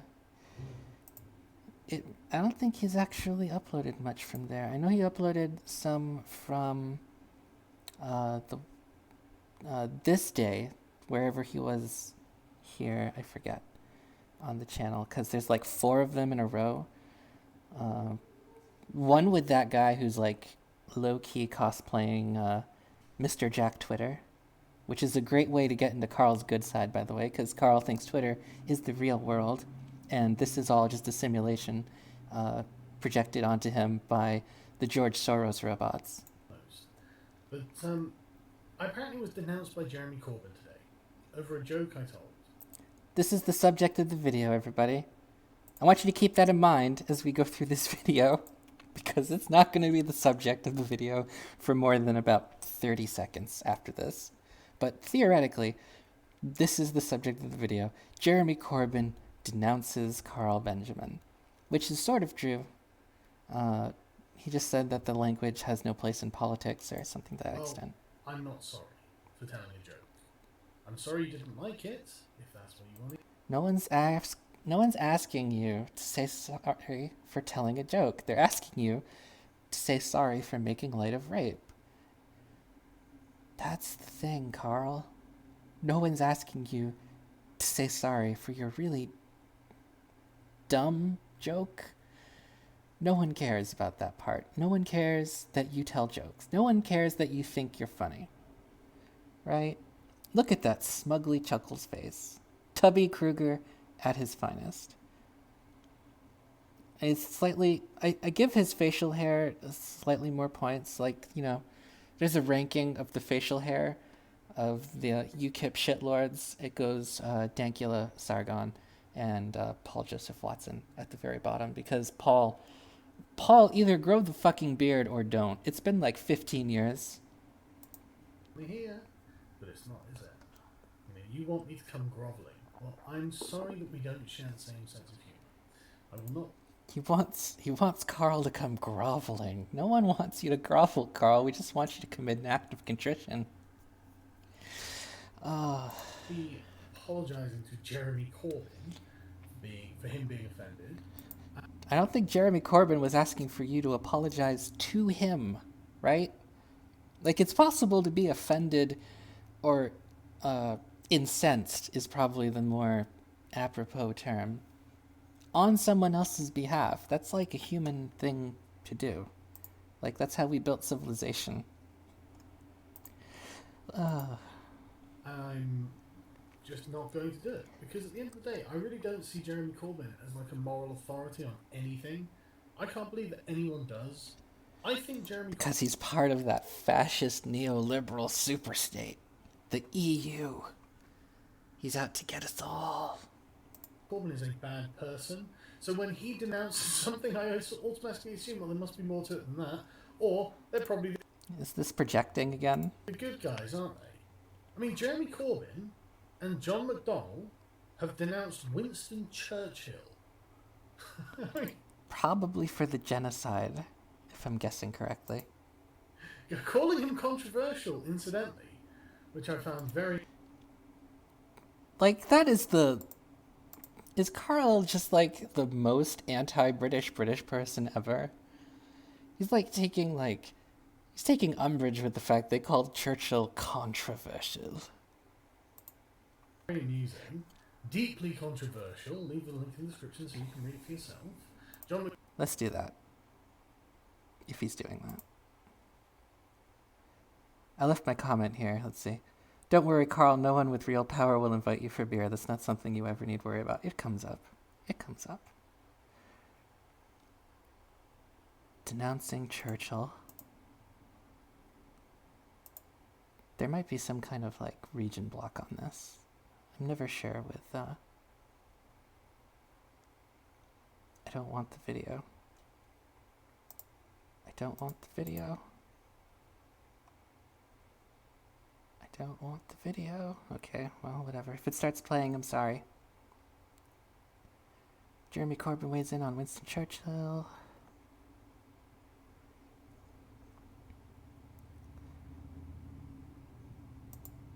X the video. Deeply controversial wartime prime minister, ensuring the nation work together. During visits to the black country, the party leader commented the story at the top national headlines. Corbyn acknowledges. This is probably really old too, right? Oh yeah. This is a couple months old. Played a crucial role in winning the war. There were other policies during his political career that he totally and profoundly disagreed with. I presume totally. When Black Country Live asked the Labour leader to comment on whether he would describe the wartime prime minister as a hero, Winston Churchill was crucial in winning the Second World War. What he did was to ensure the country came together to fight the Nazis. It's probably why he was voted out of office as soon as the Nazis were beaten. And there's nothing wrong in examining the controversy surrounding Churchill, like the genocide thing and his laughable tenure in the Navy. My parents' generation were stood there in the bullets defending this country, and democracy means you have to analyze the totality of somebody's life. I profoundly disagree with, which is normal across the country. So, in other words, non-starter. It's a non-starter. McDonnell calling him the villain is pretty telling in my opinion. And then you just have Jeremy Corbyn's history, where he supports every terrorist organisation you can imagine, inviting the IRA to Parliament after... One of my favorite go-to quotes is that we don't make peace with our friends, Carl. And I mean, Margaret Thatcher had negotiations with the IRA. I don't think you'll ever complain about that, but that's okay. The bombing, saying, phoning up Maduro and saying, comrade, in Spanish this was, comrade, the revolution is going wonderfully in Venezuela. Is it? I didn't even realise. I thought it looked like it was awful in every way possible, but apparently it's not. Wait, I need to hear that again. I'm sorry. We have to hear more of Carl. Saying, phoning up Maduro and saying, comrade, in Spanish this was, comrade, the revolution is going wonderfully in Venezuela. Is it? I didn't even realise. I thought it looked like it was awful in every way possible, but apparently it's not. Only on Breitbart. And then when Fidel Castro died, I mean, God, good old Fidel Castro. Fidel Castro. How did we get to Fidel Castro? Saint Fidel Castro, the champion of social justice, according to Jeremy Corbyn. I mean, Why are we on Fidel Castro? there was a Cuban community in exile who've had to flee his tyranny. He died with $900 million worth in assets, when the average wage in Cuba is $25 a month. All those refugees, by the way. All of them refugees, by the way. Immigrants, by the way. Brown-skinned immigrants, by the way. It's really, really bad, the things that Jeremy Corbyn will put his name to. But I make one joke that's a rude joke. Oh, the fainting classes, grabbing those pearls. How dare this man make this joke? I'm doing it to wind you up. I literally put in the description, take it, but it's a joke, not a dick, BuzzFeed. Don't take it so hard. Keep going. Oh, okay, there we go. We got Carl's O-face in that phrase frame. I'll force you to look at it for a little while longer. And, I don't know if Carl really understands entirely what he's trying to say here. I mean, I guess he thinks he does, but no one is asking him to stop making jokes. I don't know why he keeps trying to do this. See, here's one of the problems with Carl. Carl thinks that he's Donald Trump. He thinks that he's Donald Trump. He thinks that he can just say something really provocative and that he'll inevitably get good press coverage. But here's the thing about Donald Trump, and I'm going to let you in on a secret here. What was the very first super controversial thing that Donald Trump said? It was when he launched his campaign and he said, we have to build a wall because Mexicans are rapists. That's a policy statement, right? You can infer and read what his policy is going to be because of the outrageous thing he said, right? We have to build a wall because Mexicans are rapists. Other controversial things that Donald Trump does, he does it to coat his policy statements into a really controversial soundbite that the media will play over and over and over and over again. We have to... Little Rocket Man Kim is going to have to watch himself or I'll nuke his ass, policy statement. Really badly informed and really scary if he actually puts it into action, but it's a policy statement, right? I think police should be allowed to shoot migrants at the border. Policy statement. What is the policy statement in I wouldn't even rape you? Is there a policy statement to be found in there? There's nothing. You can't find anything. And it's not even free speech absolutism, because I said this the other day. If Carl was a free speech absolutist, context would not matter. But here he is every day like, you just don't know the context of what I was saying. You don't know the context. Context doesn't matter if you're a free speech absolutist, you fucking retard. If you're a free speech absolutist and you're all pro free speech, doesn't matter what the context is. You believe unequivocally in your right to say whatever the hell it is you said, no matter how awful or malicious or atrocious it was. It's a lot more effective if you aren't the person who said something really offensive and atrocious, right? Because then it doesn't look like you're just trying to save your own skin. It looks more like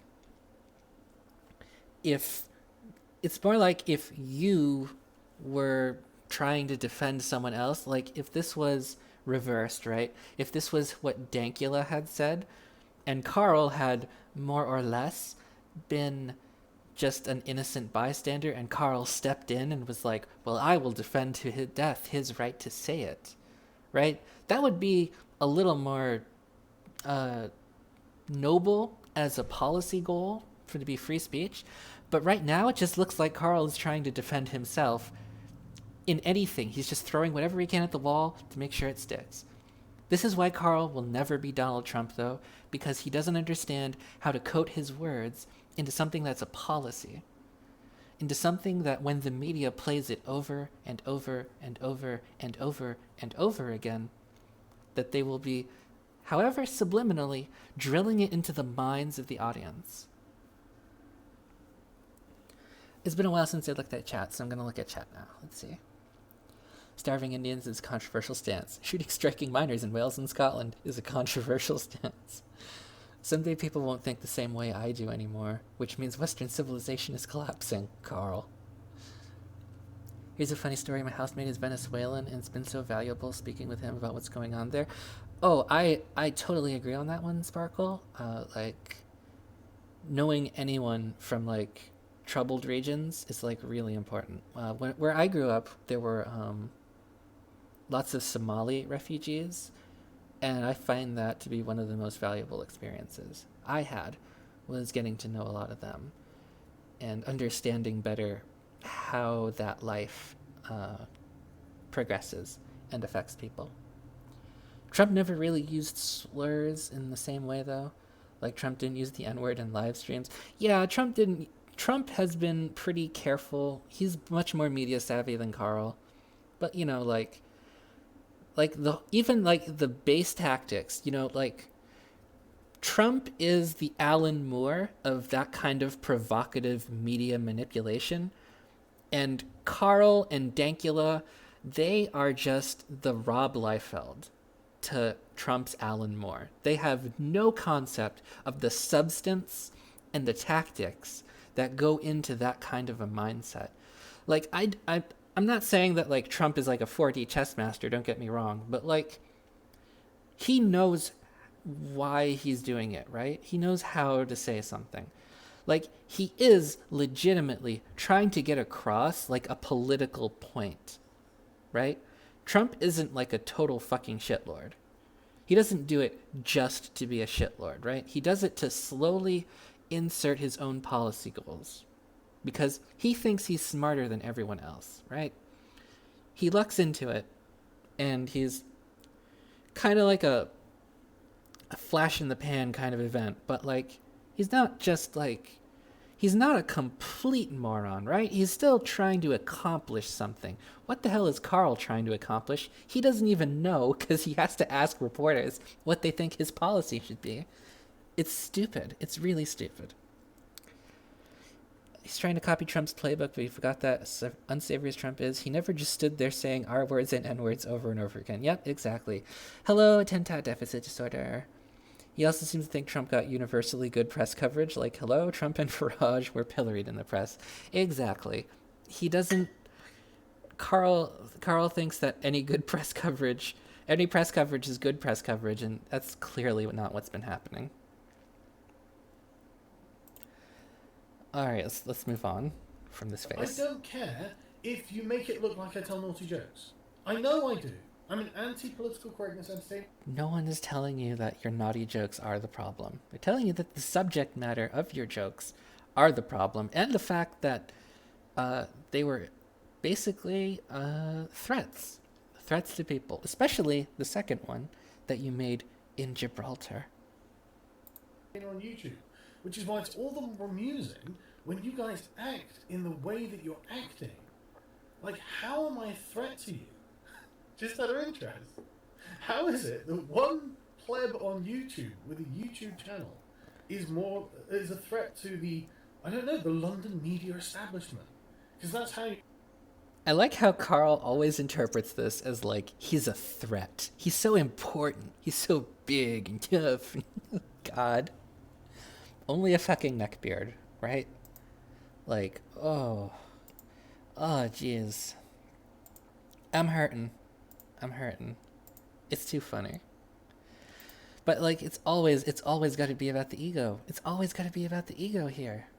It's always about me. It's always delicious. Oh man. Okay, let's continue. You're acting. Don't you wonder why it is that people seem to hate you. Why do people hate Jeremy Corbyn? And they I really wish I had a mirror to just bounce all these questions back. hate the fact that they've got the Labour and the Conservative Party to choose from, but they've got no better choices. And then you sit there and go, well, this guy told me... Okay, I take it back. There were many, many, many better choices on the UKIP ticket. Unfortunately, Gerard Batten is a fucking moron, and he threw off all of his seasoned MPs in favor of people like Carl. Yeah, maybe. I imagine Winston Churchill did too. So yeah, I guess wrap this up, my official... He's gonna wrap this up. There's still 5 minutes to go. response to Jeremy Corbyn... This isn't a meltdown, by the way. It is, I don't care about your shaming and moral condemnation. I will not be shamed by a terrorist supporter. I mean, Diane Abbott, literally, actually says Shemai... Just because he negotiated with terrorists doesn't make him a terrorist supporter. No. Jerry Adams met with the Queen, Carl. Jemima Begum has been groomed. I mean, it is really true that, oh my god, Labour finally find a grooming gang victim they empathise with, and she's in ISIS. Do you not see there's something wrong with the Labour Party? The whining about the joke I've told, it's just a joke, for Christ's sake. No one's whining about the joke, Carl. No one cares. No one cares you're joking. People care that you're making light of rape and trying to make threats to people. That's a problem. That's a big problem. We also pointed this out in the other stream last week, but in case anyone's here who didn't see that one, Carl, defending his pedophilia comments, by the way, was like, oh, well, obviously I was dealing with someone who was victimized and traumatized, and I didn't want them to feel like I was diminishing their experiences by stepping on them and trying to counter their views, right?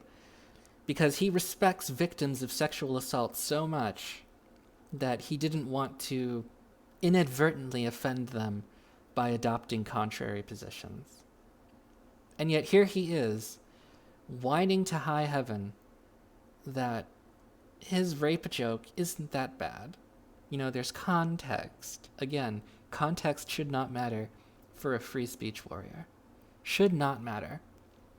But it does, because deep down, they know they've done fucked. And there it is.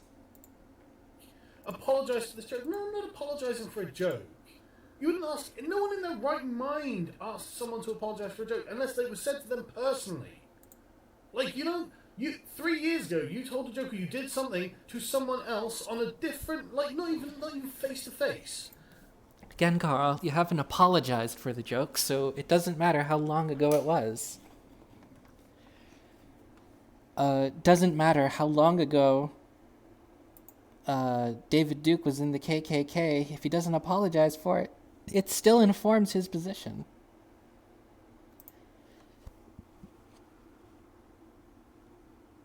I love how the media is mostly destroying Carl for fun. Yeah.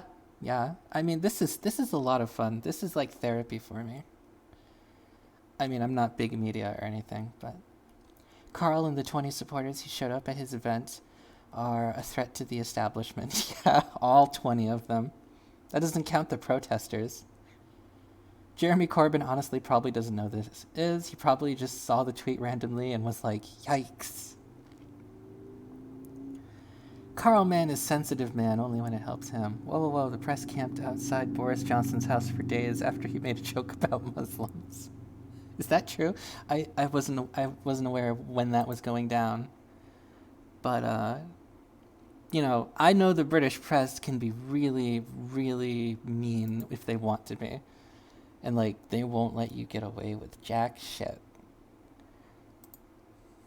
And you're still demanding an apology. It's so wild. It's so weird. It's like... It wouldn't even be an apology at this point, Carl. We just want you to acknowledge that you done a fucked up thing. You don't even have to apologize for it. I think just the admission that what you did was really fucked up would be enough for people at this point. Because it would look like progress. What are you thinking? No one cares about any of that. I mean, Obviously, people care about it if they're talking about it. Just a little bit. I mean, okay, I'm doing this stream right now about you, Carl, and, like, I don't really, like, care about you.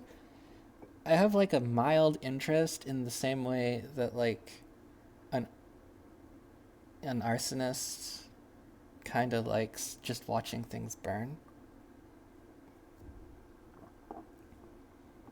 You know, pyromaniac. it really does feel like things are circling the drain at this point. Is suspiciously absent is comments about Carl's career on that one. That's why I'm doing anything, and all you're doing is making it look like I'm right. You're talking about me. I shit the bed, and now you're changing the sheets. I win.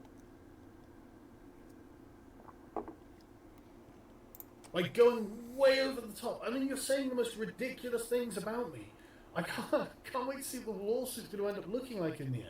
Oh yeah, he's such a free speech warrior that he's gonna, like, commission all these lawsuits against the press and his political opponents and probably other YouTubers who just don't get along with him. Because everyone is getting in on this train. Fucking everyone. I haven't seen Mediacor's channel, but I'm sure he's loving every moment of this. After, like, the shit that they've had between them. And Gamergate 2.0. I know Coach Red Pill and Teal Deer had a stream today making fun of this. I'm sure Thunderfoot is really happy. We got the happy hour is really happy, and Steve Shives was guest starring, and he promised to come back for. I guess they're gonna do an election stream. That's a good idea, actually. But man, oh man. Like, I've seen the most absurd things. It's like, look, that just doesn't happen. The things you're saying aren't believable. The things you're doing are just pathological. There is I really need that mirror, guys. Give me all your mirrors in chat. no need to carry on like this, but for some reason, you can't stop yourselves. And it's like, okay, well, fine. I'm just gonna... No, there's a lot of, like, there's a lot of argument that the reactionaries tend to project a lot. That's probably true. But I also think that, more importantly, it's a lack of empathy on their part. You know, like, Carl is so devoid of empathy. I think this is a trait he shares with Trump. Good on you, Carl. Like, so devoid of empathy that they can't ascribe alternative motives to people, right? Like, you can't imagine a situation where someone else might decide to do something different based on the information available to them, right? Like, I think it's an empathy thing, personally. I don't think it's necessarily a projecting thing, although I guess, like, they can go hand in hand. But I really don't think that he's capable of doing it. Jacob Wohl is another one of these people, right? I think it's the empathy that he just doesn't understand, right? He went to try and, recently he tried to get a gambling ring up about elections to try and rig them or something. But what Jacob Wohl was really in the news for trying to pay women to say that Robert Mueller had sexually assaulted them. Now, we look at that as, like, he's like a crazy man with newspaper clippings, just stringing them together in, like, a motel room somewhere. But I think what Jacob Wohl is thinking when he did that is that he honestly believes that the Me Too movement and everything like that is people making it up just to destroy important men, right? So he thinks that he'll do the same thing. And because no one cares, if you fake that kind of thing, no one will catch him if he's faking it. Do you follow what I'm saying here? Like, I think it's that empathy. I think it's the lack of empathy there. That it's not just projection, it's like the complete inability to attribute alternative motives to something that you believe. I think Carl is the same way, right? Like, I don't think he's mentally capable of anticipating other people's opinions or thoughts or motivations. I think he's just that dumb. Like, he sees other mirror images of himself in distorted and twisted ways, but like that's all he can see. Enjoy myself at your expense. I don't care how offended you guys get. Like, I'm not looking to be your friends. I'm not looking to hang out. I'm not looking to, like, you know, go for a beer in the bars afterwards, after you've done your jobs opposing each other in Westminster, and then go and hang out in whatever bars you hang out in. I'm not part of that world. And you should stop. Plug for my comment. No one will ever want to get a beer with you, Carl. You're fine. Acting as if I am. Because it's weird, and it means you make... Makes me wonder why you chose to run for office if you don't want to be treated like you're running for office. What did you think was going to happen, Carl? Did you think that everyone was going to be like, we won't hold him to any standards, he's just a YouTube guy? Even though you're second on the list? In a party that admittedly is now destroyed, but previously won almost like a third of the seats, I think. Like, a lot of seats at least. Weird demands of people that I honestly don't believe that you're entitled to ask. I really don't. And the press is not entitled to ask its candidates questions. You must merely observe and report on what you see, which is why I'm going to sit in a chair and masturbate in front of you for 23 hours. Then you print horrible things, and it's strange. It's like, hey, here's a guy you need to hate today. All they're doing is printing words that you said, Carl. No one's even really elaborating on it. Like, I'm used to the American press doing stuff, so like, our news system has like gone like 50 kinds of different fucked up, right? Like, you guys know what Fox News is. You know how it's changed things over here and over there, I'm sure. But like, compared to our press, like, yours is like so like bare bones and pretty basic, and like it's biased, but it's in that like structural sort of bias. It doesn't like throw it in the text necessarily. It tries to frame the articles in how they want to like twist information, right? But they're still like using data theoretically. Not always, but you know what I mean. Like, I find it really weird that like Carl is so surprised that a newspaper or a reporter might just like ask him questions and like wait until he gives them answers. Who the hell has what they hate decided by a journalist? Like, who the hell would actually consciously do that? Well, that's the thing, isn't it? That's how you manipulate everyone. You don't let them on. You just say, hey, look at this information I'm conveniently producing. Wow, you must really hate that, don't you? I mean, that's kind of how information works, Carl. You take information, like a tweet you made, or a quote you said, and you let people decide if they hate it or not. And if people are really interested, they have the click numbers, they know. Hey, I get the feeling that more and more people are starting to realise that the press is the problem with the political process at the moment. And also, I think there's a problem in many other spheres of like walks of life as well. But I think the reason, like, remember when you were starting this campaign and you said that the press was irrelevant because you existed? I remember that, Carl. How's that working out for you? Dead and Game of Thrones and all that, they start to suck. It's because of the sort of online bubble, the fan... This is a video about Jeremy Corbyn, by the way. Game of Thrones and The Walking Dead. This is why they suck. It's because of the press and their bubble. This is a video about Jeremy Corbyn. This is a video not about Carl having a meltdown in his hotel room as he contemplates the futility of his existence. And the press is kind of like the political fandom. They're always chasing after whatever's happening in politics. And people are always reacting to them as if they're important, but really they're not that. Oh, the press is reporting on politics. What the hell? I don't know. Or are they? The game is changing, isn't it? Let's be honest. Yeah, you tried that, and yet here you are, mate. Just like, I'm gonna spend 9 minutes ranting about why I don't trust the press or Jeremy Corbyn or The Walking Dead or Fidel Castro or, God, whatever else crosses my brain.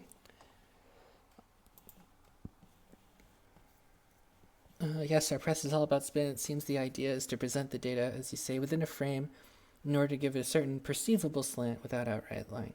Yeah, there's sort of like that. Like I say this as like someone who is like trained to be like a broadcaster / journalist. Some of it is like, there is like a narrative you want to have for an article, right? Otherwise you're just like throwing almanac facts at a screen or a piece of paper or whatever, and like that could be an article in theory, like a sports listing or something. But like generally you do want to have like a thread of a story to go through, like anything, any newspaper article. We do the same in history books. I've actually wanted to do like a video maybe where I take the same information of like a historical event and like tell it in 2 completely different ways, right? Like you could do like, Alexander's conquest and the collapse of his empire framed both as like his hubris and also like his greatness or something like that. It's an idea I have. I haven't found the right event to do that with, or one that I care about enough at least to do that with. But like, there's always a narrative, like when we present information, because that's how people learn, right? Papers do it because they know their audience aren't held to the same standards of impartiality that the broadcasters are. You guys do have a little bit of more oversight on the BBC than anyone does. BBC is, of course, like the globe standard for how things go. Like papers used to be like that over here too, in the Americas. Like we used to have like literally party newspapers, like 100 years ago. They were literally, your local newspapers had 2 versions, like the Republican and the Democrat newspaper. And we kind of got away from that after World War II, and everyone just became like anti-communist, and it was like we all have to be anti-communist and united in this principle. It was a very interesting period in history, but like people want to treat that as like it's always been the way, and it hasn't. It's a very recent phenomenon, and we're kind of going back to just the way the press has worked forever. And Carl doesn't seem to like that, so yeah, sorry that you're upset, press. Sorry, I don't know what I'm supposed to do other than carry on being the entertainer that I am. And if you can't understand that I'm not a daytime TV presenter, You're supposed to be a YouTube entertainer, according to your biography. According to the video that you put out on your YouTube channel. You're supposed to be some kind of entertainer. Like you don't know how to conduct yourself in front of an audience? I deal with adults. My audience is adults. Citation needed. We like late night talk show or something. Late night comedy show. That kind of atmosphere. If you can't handle that, then okay. I accept that you are. You're not a talk show, by the way. You're just... I mean, like a talk show is supposed to be like a late night talk show is supposed to be like when you interview people and like get a bunch of opinions. Like the only people Carl interviews are like pedophiles, I guess. Are only fit for daytime TV, and I recommend what you do is on YouTube, put the kids only filter on, so you don't get to see any of my videos. Like I think you'll get 2 videos, like probably one about like George Bush. Carl Benjamin thinks that all of our national campaigns should be run on kids only mode. I don't understand. Kids only mode is also really, really strict, right? Like, you know that, like, just talking about gay people will automatically flag this video as adult only. Doesn't even have to be about sex. Doesn't have to be about a hot button political issue. Just the existence of gay people means that this is an adult video, automatically. Like, that's pretty dumb. So why would people want to turn on kitty filters? Again, you are running for office, Carl. We shouldn't have to run our government on kitty filters. Bernard Shaw and Rousseau. You know, they're the ones that you guys can watch because there's nothing in. Well, it's not, there is lots of interesting stuff, but you know what I mean. There's nothing of a mature content in it. But the rest of my channel is. The word you're looking for is salacious. It's probably a hard word for you, Carl, but that's the one I think you're going for. Rated M. How about that? It's a mature 18 only, 18 above only. We talk about things, we make jokes about things. It's rough if you're some sort of daytime TV presenting BBC journalist. It's not that they aren't exposed to your language. It's that you're running for office and you don't know how to use language to your advantage. Like, you can't talk to people. You aren't really that charismatic. I mean, I suppose you are a little charismatic, because that's the only thing I can explain your audience with, because you certainly don't know shit. And it's certainly not for your, like, your mechanical skills, right? It's not because you can navigate the halls of Parliament, because the one bill you campaigned on ended up getting passed. Article 13, right? Or was it a repeal motion that he went for and it failed? I forget which one it was. Either way, I know he lost. Oh. Milo is doing a live stream with Largon right now, and the chat is nothing but racists and weirdos. We could stream snipe that. I might do that. Might have to take a break, because we've been going for a while now. But I'm all for stream sniping if you guys want to do a stream snipe. Oh, we still have a party newspaper from the Socialist Party, and the Morning Star started as the Communist Party. And the Sun of all papers was a trade union paper. Now that's funny. Kids only mode is the reactionary life mode. Yeah. I'm a BA photojournalism student and an EJ card carrying dirty smear merchant myself. Trump's attacks on the media provoked me to quit my job and study journalism. So that's the thing that happened. Well, good for you. I think that's a positive thing. I went into radio broadcasting in 2005. Great timing on my part, right? That was doomed. That was doomed from the start. 2005, by the way, by that point, the Telecommunications Act in the United States had been gone for like 10 years. So all of the megacorps were still in the process of acquiring all of the small stations and just lumping them into giant broadcast transmitters. Local programming like died like 4 years after I was out of school. But apart from that, I'm sorry, you're going to have to get over the fact that people exist outside of your Eton-educated bubble because... I love how he just keeps using educated as some kind of slur. We do. So just get over it. Jeremy Corbyn, you're an evil man. You are actually an evil man. You support evil things. Jeremy Corbyn, evil man. Oh. I mean, I'm not saying that, like, I support Jeremy Corbyn, like, 100%. Not that it really matters, because I can't vote for him. But, you know, it's not like... I think many people are, like, outright evil, right? Like, I attribute a lot of stuff to stupidity that I probably could attribute to evil. Things. You denounce things that are good. You seem to have your values completely inverted. I'd like how he doesn't have any, like, citations for anything like he's doing here. Which we all know why, right? Like, it's supposed to be in, like, brackets. Because it's just, you dislike good things, and you denounce all the things I like, and you support the bad things. Oh, boy. Racially discriminate against the members of your own party. Okay, you I don't even go to the anti-Semitism thing.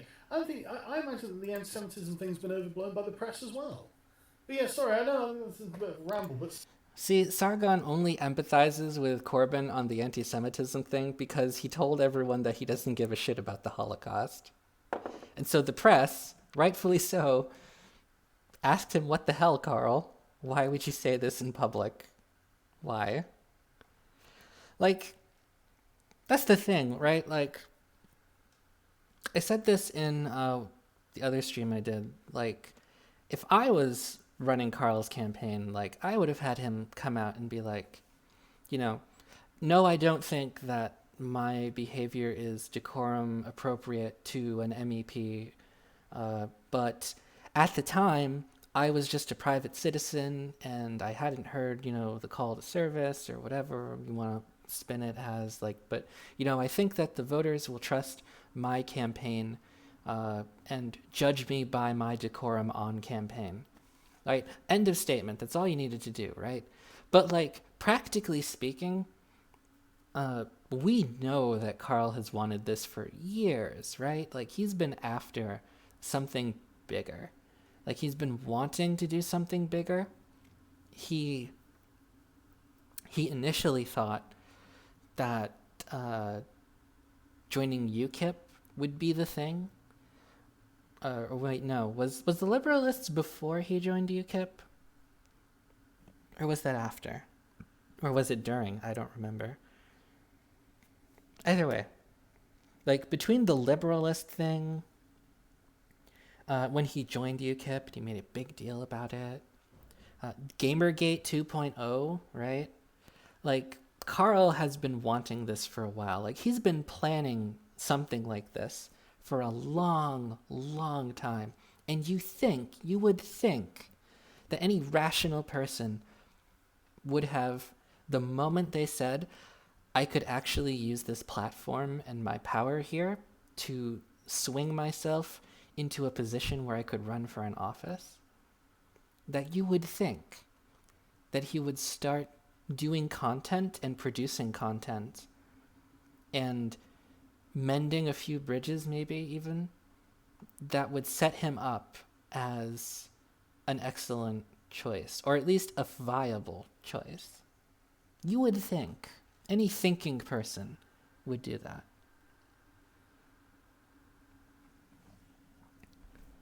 Chat, it seems that capitalism and the death of small media outlets. Yeah. Carl is a narcissist. The bigger thing he wants to do is himself. Liberalist was before. Yeah. I think joining UKIP was like saving face. I mean, I know the Liberalist lasted for all of like 2 days. And then he got butthurt about something and left. Since people have come here for my official response to Jeremy Corbyn, the leader of the opposition, denouncing some pleb on You finally remembered what the video is about. YouTube, okay, we are an absolute clown world, and I'll just tell you what I think, and I think you're a terrible person. I think you're a terrible just that your politics are awful. You surround yourself with awful. I like how Carl is like jumped on the clown world thing recently. Like, Nazis have been doing it for at least like a year at this point. Like, I know the human bobblehead, Nick Fuentes, has been using clown world shit for like at least a year.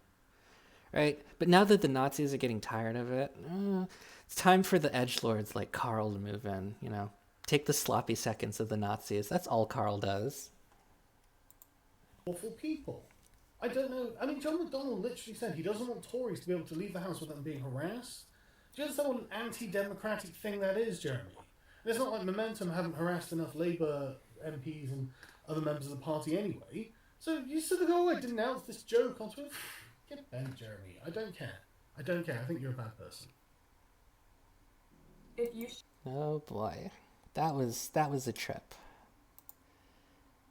That was Carl totally not having a meltdown. Okay, what time is it? We've been at it for about 2 hours now. I mean, I'm okay to keep going. I'm just gonna hang out more. But I'm gonna take a break, I think. Small break. Let me see if I can set up some kind of thing for elevator music. I'd probably get the video flagged, but who cares? I really don't care. I don't.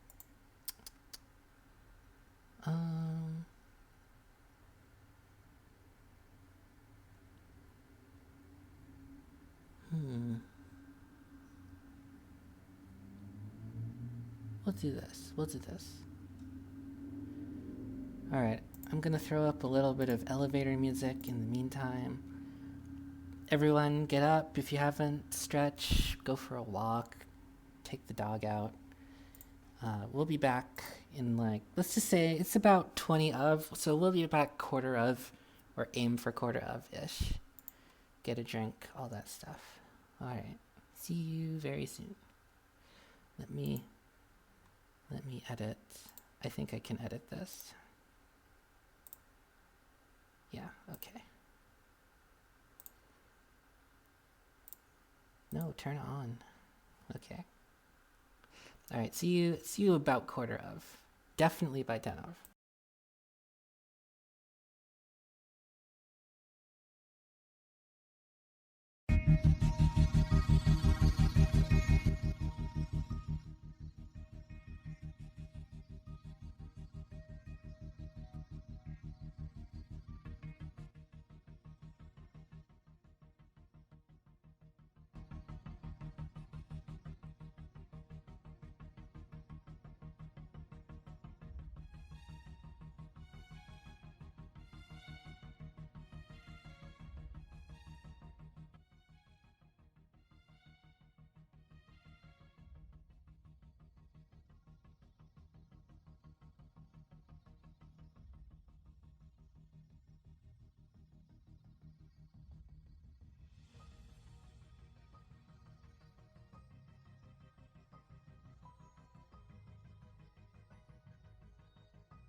Okay. Everyone's back, I hope. Okay, what do we want to do? Do we want to stream snipe? We could stream snipe.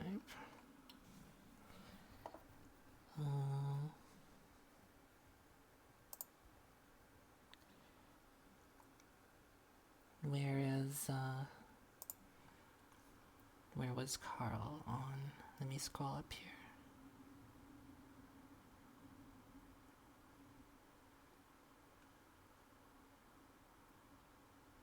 Da-da.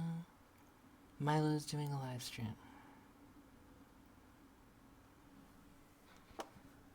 Well, we could go to Milo. Let's double check that nothing else went up on Carl's channel. I don't think anything did. Because that would be way more fun to watch.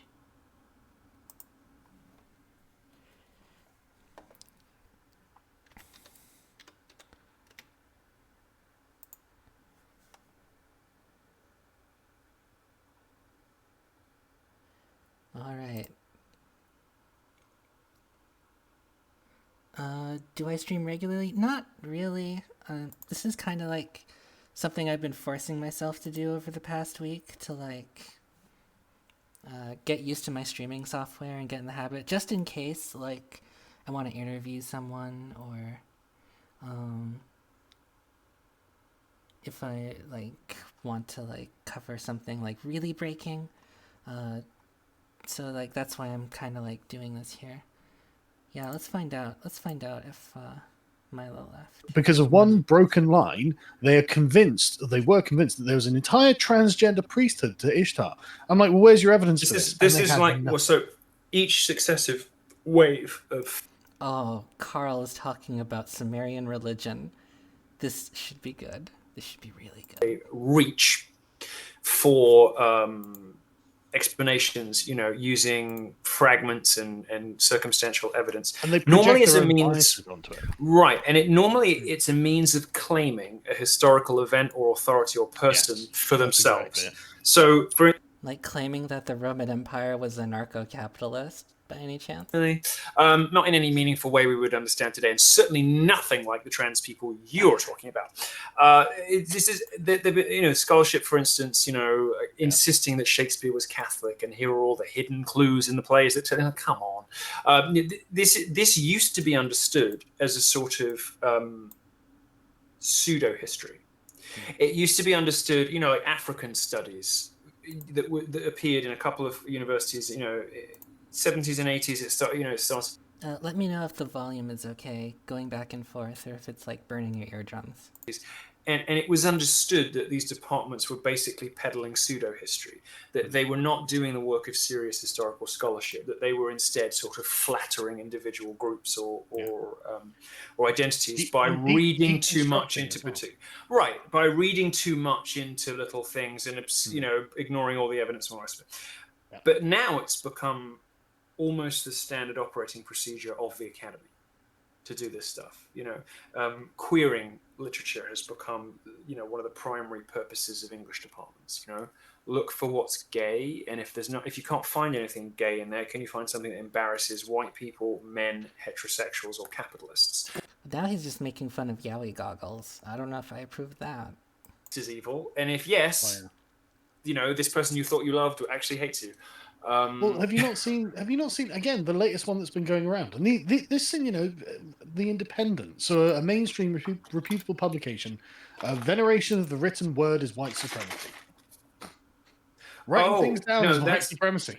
Well, I've been watching a documentary on what's his name, Brett Weinstein at Evergreen. Yeah. There's a 3-part documentary about it. Have you seen that one?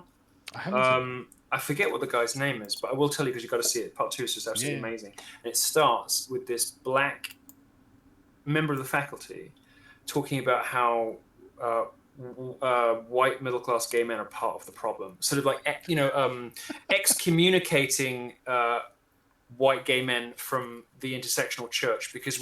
Well, that's not exactly, wrong.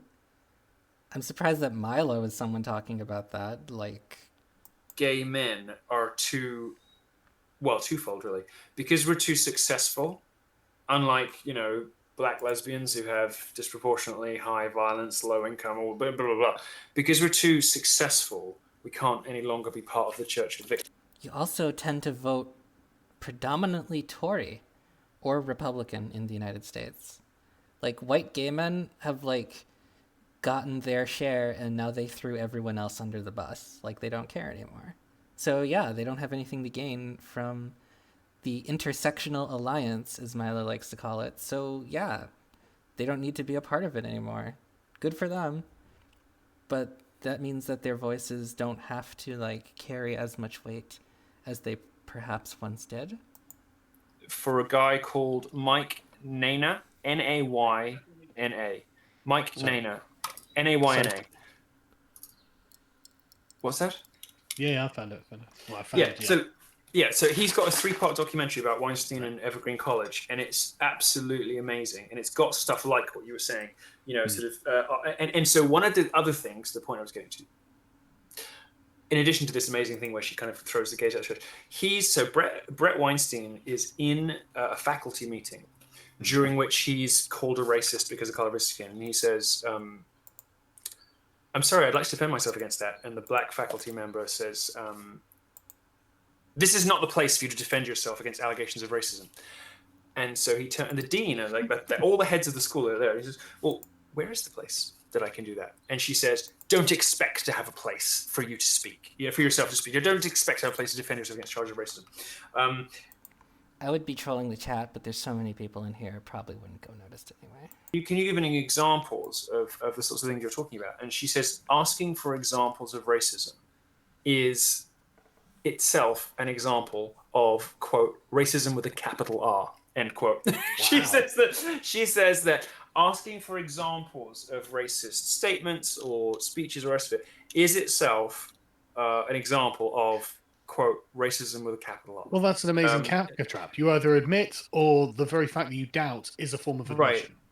It's amazing. And this is in part 2 of the thing I just told you about. So just if you watch, just rewind and Mike Nayna. And part 2 of I'm just going to read the stream summary here. Milo and Sargon talk about UKIP candidacy, Milo upcoming trip to the UK, the recent Facebook and Instagram bans, and Milo's plans for a new weekly late night chat show. Guess he has to do something. Campus police station. The doors are locked from the inside of the campus police station. They let him in and they say, there's nothing we can do to protect you. You're not safe on your bike. You shouldn't come into college. And if one of these mobs finds you outside, there's nothing we can do. And he's like a faculty member at this college. Well, it's a middle class, suburban, leafy suburb sort of college. What on earth is going on? And he lives opposite the school. I mean, he lives literally right opposite the school. And he's told that he's not safe on campus and that he shouldn't be just on a bike. It's ridiculous. And his wife is there. So basically, the documentary is very simple. It's just him and his family talking at the dining table at home. And then it just cuts out to footage of all the crazy stuff that's been happening at Evergreen. And some of the footage is absolutely amazing, and it is a proper full-scale freak show. You've got these gay black boys in Daisy Dukes with pink dreadlocks, who are trying to find a good place to pause it so we don't miss any critical information. But I think I should point out that this goes back to that thing we were talking about how every bit of information is trying to tell a story. Documentaries try to tell stories. Documentaries all have an agenda, all of them, every single one. Even nature documentaries, which are this endangered species is about to die out, do not end with, and I would have run them over with the Jeep if I could have. I'm stealing that one from Chuck Sonnenberg, but, same idea. Documentary is when the faculty are having a meeting where some of them are being... they're just having a little, celebration because some of them are turning into emerita. Some of them are sort of retiring but hanging on to some honorary positions. It's kind of like a nice little get-together retirement. There's a cake and all the rest of it. The camera isn't focused on Sargon enough, but he looks so bored. He thought he was here to talk about himself, and all he's done is listen to Milo talk. The academics and demand, certain concessions and assurances. And then the academics start trying to out-woke one another. They start fighting for the approval of the protesters. And the end of it is like, how can we help you? Would it be okay? And one of them asks, would you be offended? One of the professors asks, would you be offended if I left here to go to support the protesters? The people who are holding the college hostage, right? They're in the middle of a gay Nazi takeover, and they're actually collaborating with them. Where do I get my gay Nazi armband? I mean, like gay Nazis, right? Like not like the pink armbands. I mean, like gay Nazis, full rainbow swastikas. I need one of those, like right now, because I feel left out of the loop.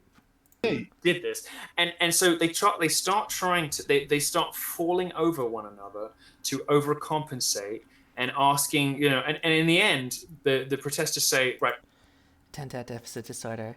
Those teeth, they're whiter than the proposed ethno-state. Top notch trolling right there. Cake snatched. Gets to go and support the protests, and one of the especially woke faculty, and you'll love her. She's this really fat black feminist woman who's talking about whatever. She's an incredible spectacle. Fat black women are funny. Says to them, either you go in to support the protesters or go home. You're not teaching classes. You're not, catching up on your marking. You go to support the protesters or you go home. I don't have time for this, she says to her fellow faculty. I don't have time for you. This is my day off. And it's so funny. She's saying, this is my day off. And she's in this bright pink outfit, in this most unattractive body shape I've ever seen in my life. Bright pink outfit with one of these tiny dogs. It's one of the most funny, one of the most hilarious spectacles I've ever seen in my life. It's like, I don't have time for this. And the response from one of the old white guys in the faculty is, do you have time for an apology? Jesus and all of the protesters start going, boo! It's so, honestly... That is amazing, because you know that if these people had guns, they would just march them out and shot them. This is and this is what I mean by tyranny, right? This is exactly what I mean by tyranny. I mean, you can't say that the way they're acting isn't 100% tyrannical, and they're doing it purely on ethnic lines. You are white, or your gender line, you are white, you are male, you are this. Therefore... firing squad, effectively. Verbal firing squad, whatever it is. Slaves. There's another point in the documentary when they're all together in the cafeteria, sort of issuing their demands, and fucking demands. This documentary sounds like something that Steve Shives would review, but it sounds like that caliber of reactionary propaganda level.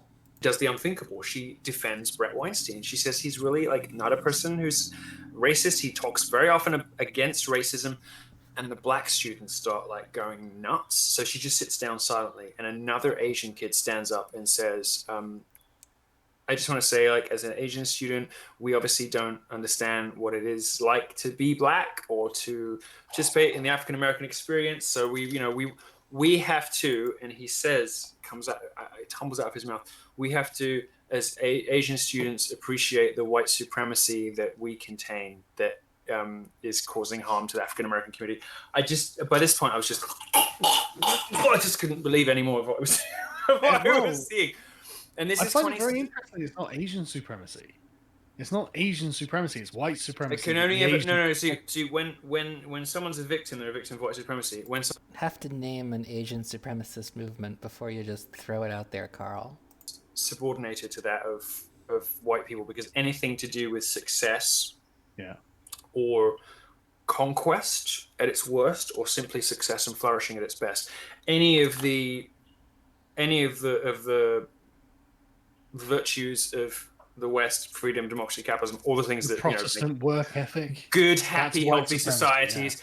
It's white supremacy. So as an Asian person, you should know better, because you should be, part of the solution, not part of the problem. By getting high SAT scores and by participating in this system of whiteness, you have become infected with white supremacy, and you therefore are a beneficiary of white. I'll just pause here to say we know, Sean did a good video on why Asians tend to overperform compared to other minorities. Basically, it's the fact that we barred them from entering for so long that now only middle-class Asians have entered the country. So Their economic status is what really propels them, not any genetic bullshit. And it's 7, slavery, and we yeah. just okay. So let's do. I'll do it now. I'm going to refresh, so I've got the latest ones. Someone's asking me to do my funny spastic noises again. Sorry, no, I said that in Britain. Probably not. What do you call it now? What have you got? Scope. No, Differently abled noises. Different. I believe that's the politically correct term these days. Oh God. I'm gonna have to watch what I say when I'm over there. You know, something occurred to me the other day. If I were not a British citizen, there's no way I'd be let into Britain. You know that? No, God, no. You'd be banned like Lauren Southern. Right. And she, I mean, she and I are probably similarly offensive on the Islam subject, but because I'm so much of a bigger presence, there'd be more people reflexively rushing to have me banned. You know, just at the mere sound of the name. So there's no way I would get into Britain if I weren't a British citizen, and that is pretty fucking horrifying. Thank you very much, everybody. Liam Taylor says, make that sound again, please. I don't know what sound I made, but I'll try to make other amusing sounds in the future. Alexandra Lecomte, is there any hope for the US, or are we heading down the same path as the UK regarding censorship? Much love to you both from Chicago. You're all fucked. Everyone's fucked. We're all fucked. What Carl and I are trying to do is just I think the bare minimum that we can accomplish is to make sure that our kids' generation is all right, because their kids, no chance. But as just if we can just eke out one more generation before it becomes illegal to be male, then we'll be doing okay. In the US, you got the is the First Amendment that's the speech one, and the Second Amendment's guns, isn't it? Yeah, you've got the First Amendment, so that you do have legal protection, but they'll come for it. They'll try and get that changed. They'll do something to try and override it. They don't actually. They like how Carl's so pro First Amendment when his buddy Trump is attacking the press and trying to impugn the First Amendment freedom of the press to just be the press. Also, I'm considering just kind of abandoning this project because mostly this is just Milo talking and Sargon occasionally throwing in a line or two. I really want him to like demonstrate his stupidity more. It's more fun that way. I mean, Milo is a shithead, but like he's not a very entertaining shithead, right? He's just dumb. And he's not really original in his thinking. Like Sargon has some really good big brain takes that just are worth dissecting. But other than that, there aren't that many restrictions. Yeah. And as it should be. Yes, with the result that the left has had to instead of changing the law, which they correctly appreciated was probably a losing battle, they've had to instead colonize and take control of the private sector. So therefore it becomes impossible to hold certain opinions while having a job in most major industries. If you work for any of the big companies in America, you cannot step outside the politically correct consensus or get fired. Now, you get occasional horror stories like Dankula's in Europe, and you know, people who get arrested for calling police horses gay and stuff like that. But those are kind of like silly aberrations. Yeah. There are a lot of those that we never get to hear about, which are, I mean, who knows? We have no way of knowing how many things like that don't make it to the press and how many people who did stuff like that are now languishing in jail. But it's a relatively safe bet that if any of those people were on the left, we'd know their stories by now. Let me bolster that, because statistics came out, I think it was for 2017, and it was something like 4,000 people who had been arrested or investigated. And you are right that it is there. If it's on the left, you hear about it. The TERFs are currently subject to police scrutiny because they do not believe that trans women are women. And so they have found themselves on the rough end of the intersectional blade, as it were, and they have been targeted. They're being There was targeted. that mom. Did you see in the there's a story about this mom, who's a 37-year-old mom of 3 kids who spent the night in jail because she tweeted "trans women aren't women." Yeah, and there was a guy who's. I know that story. She was actually like stalking and assaulting someone. I'm not. He was in. I'm not kidding. Right, his name. He calls himself Harry the Limerick Criminal on Twitter now, and he liked Limerick Criminal. Yeah, he liked a tweet that contained a limerick that said something along the lines of "Your biology informs your gender. Deal with it." And the police came around to his house to quote check his thinking. because they had some kind of diversity training. I'm not kidding. The Did politicization of our police the police is say that? They said they come around to check his thinking. terrible. That was the words quoted. Wow. Check his thinking. So we literally have thought police for the radical left in sectional type. You need to leave. If you, I can't. If I leave, then they win. You know, what we need to do is start changing people's minds, and I think that we do that. Carl is so on the left. Street and talk to them. TERFs are also reactionary, by the way. Gaining brain. Oh, little politician. I love it. Oh, Unlike it's better than giving up, isn't it, man? I'm running away. I don't want to run away. Some people have courage for. The man is literally further to the right than Nigel Farage. And he's still talking about how he's such a liberal, a leftist classical liberal. God, you walked into that. You walked right into that. For a while.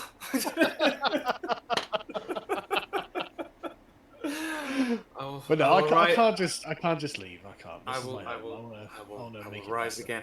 I think that all I would say in my defense there, I was laughing at myself and complimenting you in that. And all I would say is I left before I had a family.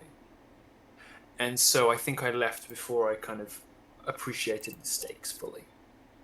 So I wasn't thinking, do I want my kids to grow up in a world that's X, right?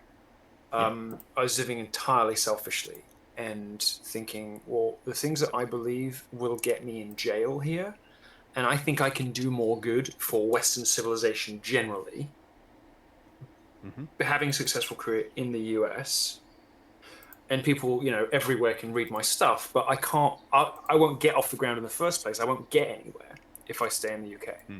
And I think that was right. I think I was right about that. So those two things are the reason I made the decision I did. But I do, at the same time, I do admire and appreciate your character and insistence on fixing what's broken. I think that perhaps I was never really very happy in Britain because I was never really happy with me or my life or anything very much particularly until the siren call of the American campuses started happening. And so when I became a bit more kind of, happy and stable and normal, I think that I was already in America by that point. Well, let me. I'm very proud and admiring of you for sticking it out. Thank you. I really appreciate that. And when I end up going to jail, that will keep me warm, honestly, because I'll send you. No, look, I'll send you. I will promise to send you money into your commissary. Thank you. I appreciate that. Like I do Martin Scully. So let me just quickly. You will never want for Kit Kats if you do get incarcerated. Milo is such a shitty talk show host. Thing in the world, right? So the great thing about Callum is that he'll send me stuff to give me the exact stats when I can't quite remember them. He sent me through the prosecution, convictions, and sentencing rates for hate speech on social media. So in 2017, there were 1,700 almost prosecutions with about 1,500 convictions and sentences. And these can range between 1 and 3 months in custody, so in jail. There we go. So 1,500 people were incarcerated for mean words on the internet. If the statistics he sent through are accurate, which I believe that they are, right? The Ministry of Justice figures these are. So I don't see why they wouldn't be accurate. If They're normally have that data. Is jail a fair attempt for incarceration? There is a difference between jail and prison. I don't know if Milo knows that. Your sentence. Welcome to Britain in 2019. Why do you think I'm standing for office? The punishments can be fine. So, well, you told me you didn't want to stand for office. Like you told us all that. The state can reach into your bank account. Yes, which they did with Cameron. Yeah, right. And just take your. You can't even be a martyr now, apparently. You can't say I decline to pay. Yeah. As a statement of principle. Yeah. No. Nor can you even, I guess, arrange a payment plan or whatever. They will just reach into your private bank account. Does Milo think that you can just tell any fine, like, well, I refuse to pay this on a statement of principle, and like the government will just be like, oh well, we're fucked then. Guess we can't do that. He called base. reluctantly concede that the military is necessary and that we should pay for that, but not education at all. Why? Infrastructure arguable. Well, let's not go Healthcare, off topic hell because no. we're getting into the Republican points now, aren't we? No, we're not. We're not. Well, there's a reason I ended up. No, I want to find something. Look, I've got. I'll just say this now while I think I have a moment. Like, Milo is such a crappy talk show host. Like, Carl tried to, like, make a point, like, 4 times there, and Milo just kept going and going and going. Like, he's your guest. Be a host, dumbass. There are some significant areas in which I differ on policy with the UKIP. Also, because it's way more entertaining listening to Carl do his big brain takes. General trend of this is reducing unnecessary expenditure on things that weaken and damage the country. Like, I mean, Milo has a piece of paper here with the UKIP manifesto on it. That's more reading than Carl's done about it. The criminal justice stuff is good. I mean, it's quite centrist. It's fairly unarguable. I mean, it's what I would consider to be a sort of common sense centrist kind of manifesto. I mean, anything that the average Daily Mail reader would probably believe, you know. And I know that people watching this and you will have strong opinions about the Daily Mail. I'm not talking about the paper. I'm talking about the people who read it. Yeah. People who read it, who, you know, are just normal, respectable, reasonable, right of centre, often not living in London kind of people, you know. Yeah. There's not really very much to argue with. No, it's not a controversial manifesto, and it's really not like a right-wing manifesto. It's, you know, and it's not like a socialist manifesto either. We might do that next after this shit ends. Really, totally... I mean, there's stuff in here about animal welfare, you know. There's stuff in here about animal welfare standards are some of the highest in the world. UKIP would end the export of live animals for slaughter. I mean, this is a sort of, you know, compassionate British stuff that you would expect to see on the pages of a major newspaper. I mean, it's kind of easy to do when no one's going to import your animals anymore because you're leaving the EU. Rebellion protesters when I was abolish inheritance tax. Amen. Great idea, yeah. I hate inheritance tax. License fee. Why? This is what I don't understand. British people don't like inheritance tax. Like, it's there to, like, break up the landed gentry. I mean, I guess Carl has penis envy for that kind of thing. Plastic bags, actually. I really hate plastic bags. No. Yeah. And I will tell you why. Go on. You cannot interfere with the market in this way because it always makes things worse for people in the end. Have you tried drinking from a paper straw? Yes. How fucking awful is it on a scale of I didn't say ban straws. No, but look, if it's the same. Why wouldn't you? Excuse me. If you accept paper bags, why the fuck would? I love how conciliatory Carl is whenever Milo interrupts him. Has happened in America. We can tell who's the alpha in this relationship. They are forbidden from giving you straws. I think the new suggestion is they're forbidden from giving you straws at all. And if you ask for one, you can only have paper. I now go to supper with, in my man bag, a packet of plastic straws. And when I pull them out, people from neighboring tables start looking like longingly at my plastic straws. Why don't you just get a metal straw? The people at the restaurant, just to shame the restaurant, but there's nothing the restaurant can do about it because it's a law, right? Yeah. If you have all I would say to anybody who believes in banning plastic bags, and I know that it comes from a good place, you know, looking after wildlife and blah blah blah. It's more ourselves, to be honest. If you've ever thought that it might be a good idea to ban plastic shopping bags, have one beverage with a paper straw, and you will experience a level. Look at how easy Sargon folds. He's, like, not even challenging. Like, he obviously holds the opposite opinion. You will experience a level of discomfort and hell that is comparable to few things on earth. And that's just so far. That's just for now. Okay, let me make my argument then, because this is just an argument from current comfort. But that's not. I mean, so I was looking at the microplastics thing. Seems to be a really legitimate problem. It's the sort of thing that causes like cancer, infertility, stuff like this. If we want to save the West, man, I don't think we can Milo's so upset about cancer. have the pleasure of drinking from a plastic straw. Yeah, well, I'm sure the UAE and Saudi are strongly considering a ban on plastic straws because it affects fertility. Get a grip. Let them Get go a grip. infertile. Let But the point is that these are appearing in our foods. And not only that, right? The market sort this stuff out and focus sure on what they can. focus on what the government should do. Which is The problem protecting is borders, plastic bags are the making sure cheapest people can alternative. stay and do whatever they want, only collecting the bare minimum of taxes that are necessary in order to provide basic There are services. some things the government can regulate. No, the government can regulate anything. The government can regulate everything. But should regulate. Should. And I think that this is one of them. Because, like... Bags. Oh, yeah. God. Well, no, because the thing is... That's a level of finish, granular interference. Okay.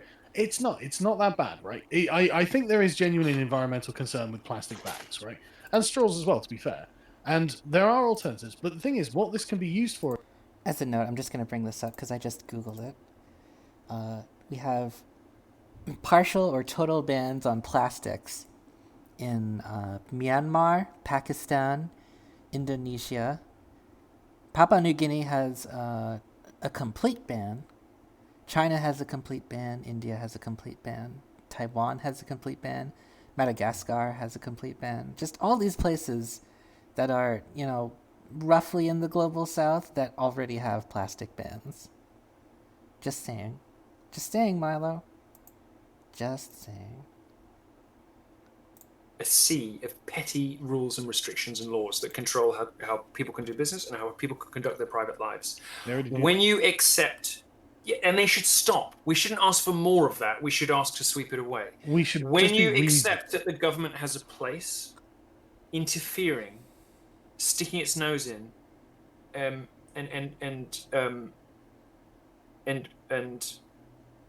micromanaging is the word I was looking for. Tiny aspects of life, you're giving them license to do it in other places too.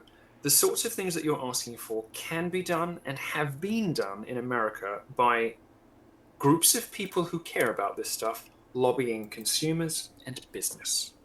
Because if businesses are convinced that enough customers feel a particular way on a particular subject, that's the way they go. Just like they have with political correctness, just like they have with all kinds of different, So is this a good thing or a bad thing? Because I thought the political correctness lobbying, as it were, was a bad thing. I mean, the number of times that people change things, like New Coke. Everyone hates New Coke, so they went back to the old one. Why? Consumer power. That's the place. But that's not the same, is it? No, but that's the place where you make changes. The story of New Coke is actually hilarious, and I think it's Carl Smallwood who did a video on it with Fact Fiend, that channel, about how, despite the fact that everyone loved New Coke better than Old Coke, people still stuck to Old Coke because it just felt wrong. Influence. Companies are easy. I can't Private believe corporations. Plastic bags is the hill we're going to die on here. No. Sorry, plastic straws. You are going to die on. The correct way to get companies to change the way they do business is to hit them where it hurts, which is the bottom line. Persuade them that they will make more money doing it the right way. And that's not difficult when their customers are becoming young, environmentally conscious. Let's all be fair. If Milo is a woman right now, Carl would be screaming at him. Government license to interfere in one place, the government will interfere everywhere, and it won't necessarily interfere in a way that you like next time. Okay, yeah, and it's exactly the same as the free speech argument. The mistake you're making is the same mistake that you rail against other people for making free speech. No. If you allow the government to rule against hate speech, what comes after that? The answer to this is keep the government out of it. The government has no business wading in between the relationship between me and Tesco and telling Tesco what kind of bags they can give me. Fuck off. Okay, let me... No, that's a matter. Actually, that's not true, right? That is a matter between me and Tesco and nobody else. Listen, they already do it, right? There's already a mandatory fine. And they should not. I agree that they shouldn't, but Britain is not a libertarian country. Britain's a very socially... America's not a libertarian country. There are no libertarian countries. Libertarians couldn't organise enough to put together a bridge club, let alone a nation. There are no libertarian countries. Well, America's the closest thing, right? But America is a lot more libertarian than Britain is, and That's you know nonsense. that. Have you tried to Of start a course, no, business in come America? on. Do you know how many? Do you know how Yeah, but highly that's not what we're taxed? talking about. We're Do you know talking how about social No, policy. excuse me. Right? You just said that America was a libertarian country. Look at how highly No, taxed it is. How comparatively many to Britain. rules and laws there? No, wrong. Of course How many it is. rules? Look, try to start a business in California. How many rules and laws you I'm sure have to it's not How many easier in hoops you have to jump Texas.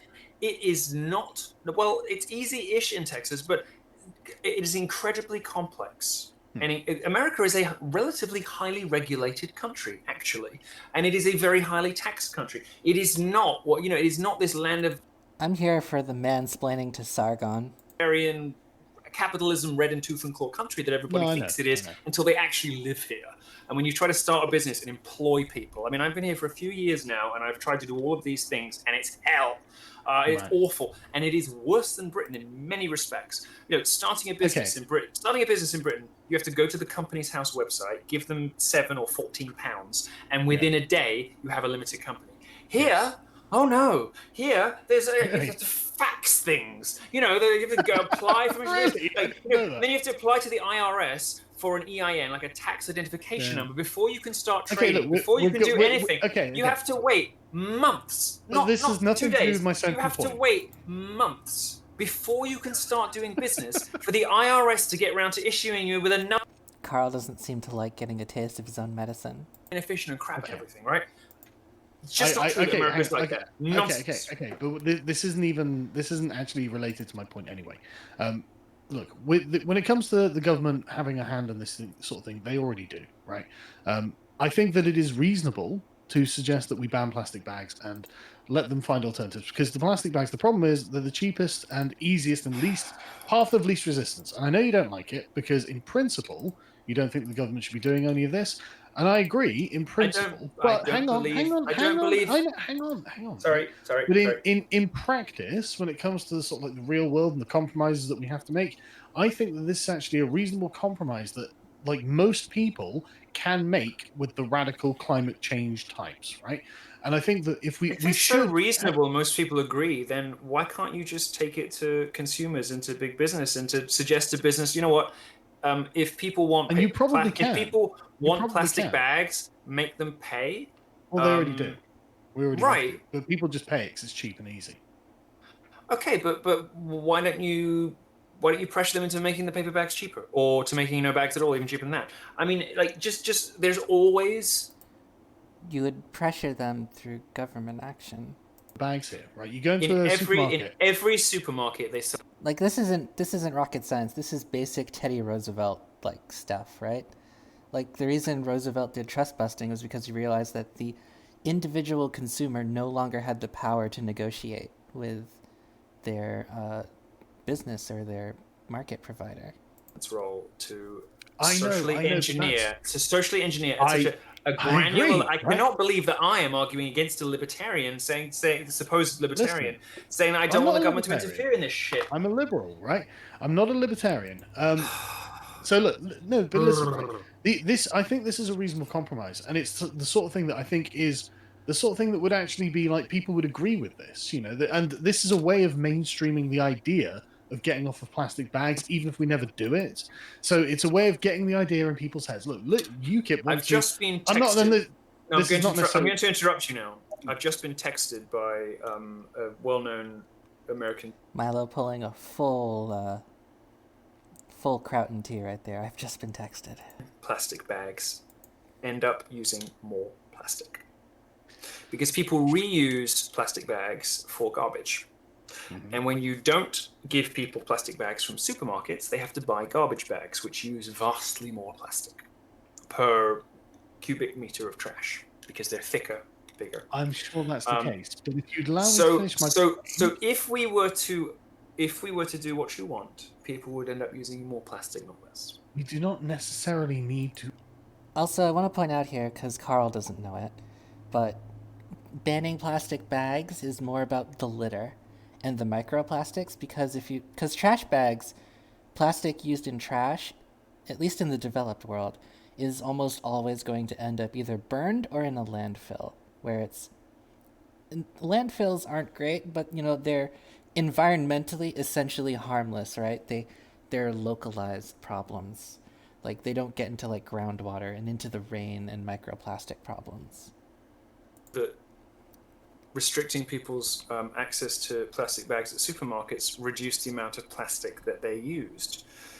If in fact my correspondent is correct in that people use more If my correspondent is correct. bags at the supermarket, then you should be begging supermarkets to give away plastic bags and begging them for them to be free, because people will use them for their trash instead of buying thicker, larger, much more dense plastic garbage bags. And those bags that you use for the big black plastic bags, or the bags that you use for garden refuse.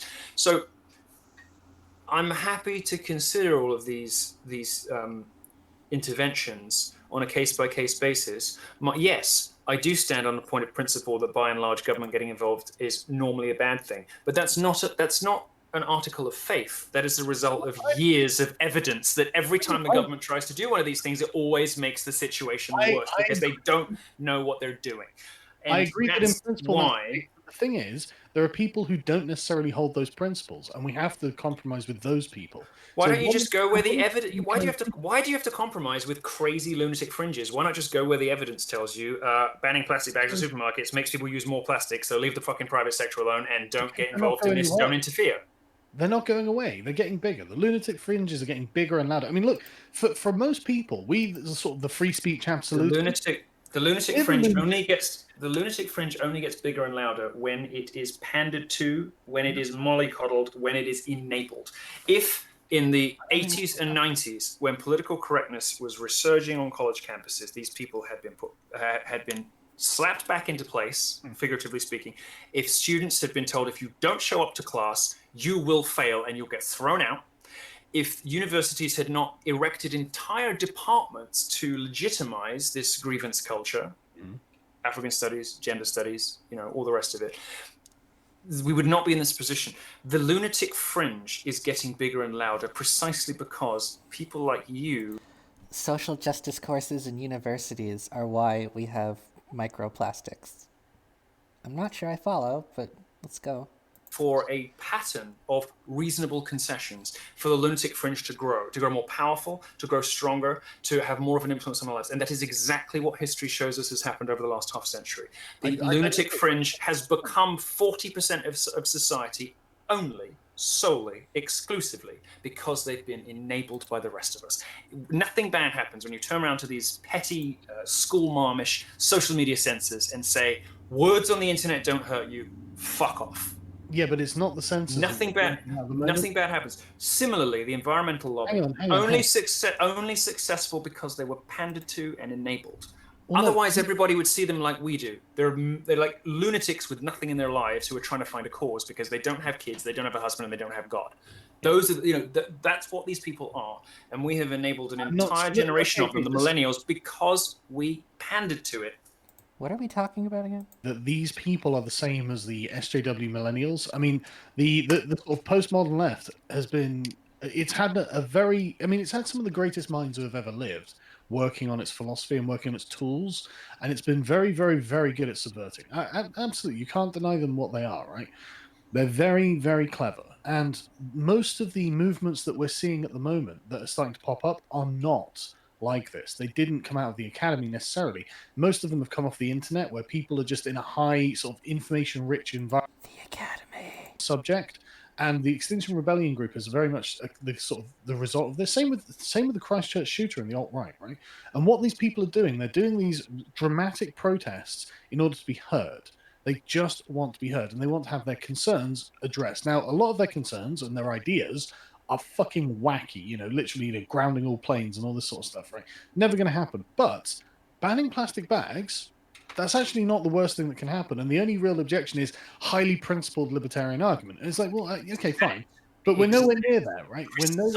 Same form of argument is used to justify outlawing hate speech. The exact, precise, same form of argument is used to justify banning people from social media because they upset people's feelings. No. Isn't it reasonable to get people out of the public square? It's not. I'm saying bring them in. General. However. No, but I'm not saying that. I'm not saying that, man. On these fringe cases, wouldn't this be reasonable? Can't we make an exception for this?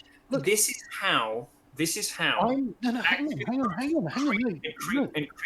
You are being monumentally intellectually inconsistent. You are.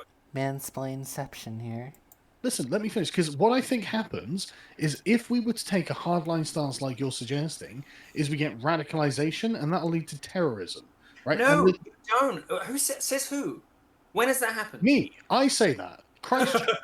No. And then the Christchurch copying, right? And listen, the Extinction Rebellion people were radical extremists of their own. They were like gluing themselves and shutting down London and stuff like this, right?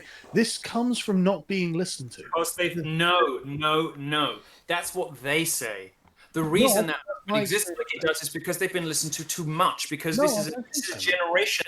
I'm starting to feel dirty that I'm actually starting to agree with Sargon, at least on this fight. I don't know what this is. This lovers' quarrel? Which was the social justice warriors of the 60s and 70s, who were also pandered to by culture.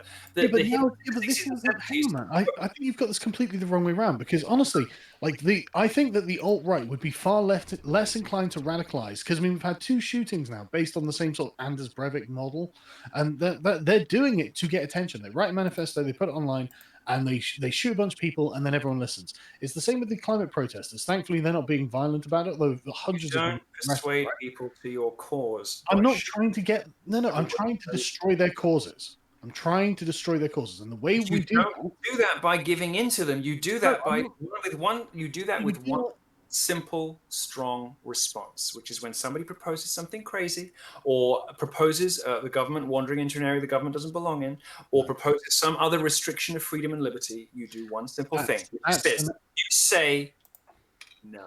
That's an ideological position that will end up with terrorism. No. Yes. That's a hardline ideological stance, right? Because, like you say, I agree that the crazies, we don't need to listen to the crazies, right? Your argument is the same one that has been advanced by Malala Yousafzai, who is this little UN creation, who says that Islamophobia causes Islamic terrorism. What she's saying is, be nicer to Muslims or we'll bomb you. The same thing that you're saying is, give them a little bit, be reasonable, be accommodating. Pretty sure no one is arguing that they would bomb the United States or Britain for Islamophobia. I'm curious about the actual quote that he's trying to quote here, because I know he's misquoting it. That's a strategy. That's a threat, and that's giving into threats. Yeah, but they're not there's a reason that governments don't negotiate with terrorists. There's a reason. There's a point at which you have to say no. Yeah, but these are not. Listen, they're not foreign actors, man. These are our own citizens, and they deserve to be listened to. They deserve to have their. Being insane, not because they are visiting the tyranny. They're visiting the tyranny of the. Sargon is trying to negotiate with a nationalist here about why you should listen to all of your people. Excuse me. I'm gonna let this run for a while, but I'm gonna be AFK-ish, so I'll be right back.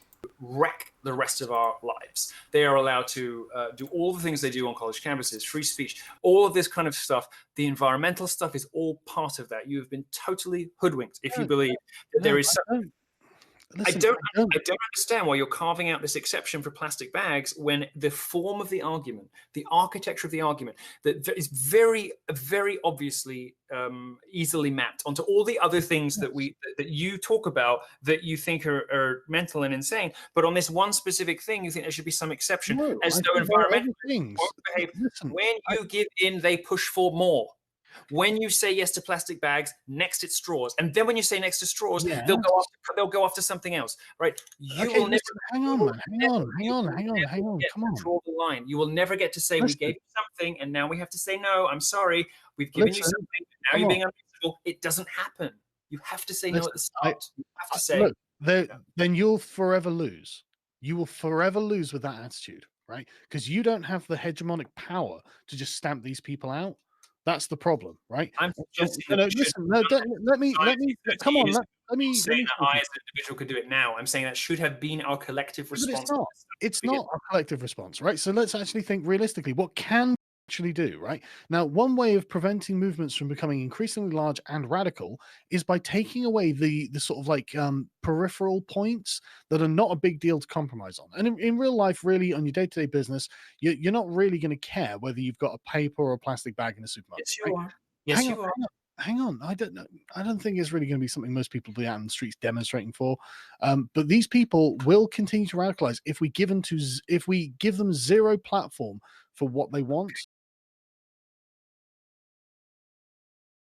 Then they'll get really hang on, right? They'll get really resentful, they'll get really angry. And this is what's happening with the alt-right. They've been totally persecuted and in many ways unjustly. And now they've got to the point where it's school shootings or church shootings, whatever it is, or mosque shootings, sorry, or nothing, or clown bombs, The etiology of these shootings has nothing to do with whether we do or do not give in to extremist groups. I didn't say I'm saying listen to them, right? Because some of the things sure, you can listen to everybody, but what you're suggesting, but we started this conversation with you saying that you thought that the plastic bag ban was reasonable. That's not listening. That's not listening. That's making a concession. That's giving in. Yeah, but that's a reasonable thing for them to ask for. Feminism, unreasonable, right? If okay. It is unreasonable because they are asking to grant the state more power in an area in which the state should have none. But it already has power. We're already doing this. We should be working on rolling it back, not extending it. Yeah, Feminism. Think of what has happened to the movements that have been granted these little reasonable exceptions. Feminism, Islam, the academy, censorious Silicon Valley social media. These are perfect. All four of them are perfect examples of what happens when you give in to their reasonable requests at the beginning. By the end of it, they're making requests. We gave women the right to vote, and now they're driving and they're making money. God damn. No. Points 1 to 9. Point 10 is inexorable. Because no, listen, not all of these things are the same. Right, the alt-right is not a postmodern movement. The climate change movement is not a postmodern movement. Right, these are not deliberately subversive. These are genuinely concerned about a sort of like single issue organization. All right, I'm gonna read out some chat here. Let's see. Is this the alt-right eating itself? I still feel dirty for the fact I once took Carl semi-seriously about 4 years ago. No one's perfect. Plastic bag ban equals life wrecked. Oh my god, Sargon looks totally defeated. Western civilization will collapse. Milo's argument, if you make shops give paper bags instead of plastic ones, you'll get terrorists. Do you want terrorists? Sargon's argument, if you don't make shops give paper bags instead of plastic ones, you'll get terrorists. It's always about Muslims. Yeah, I'm not sure if we want to keep going through with the stream sniping here, because I'm gonna be honest, I'm like really bored of just listening to Milo talk and Sargon occasionally trying to voice an opinion and getting his ass shut down. So, chicken poses aside.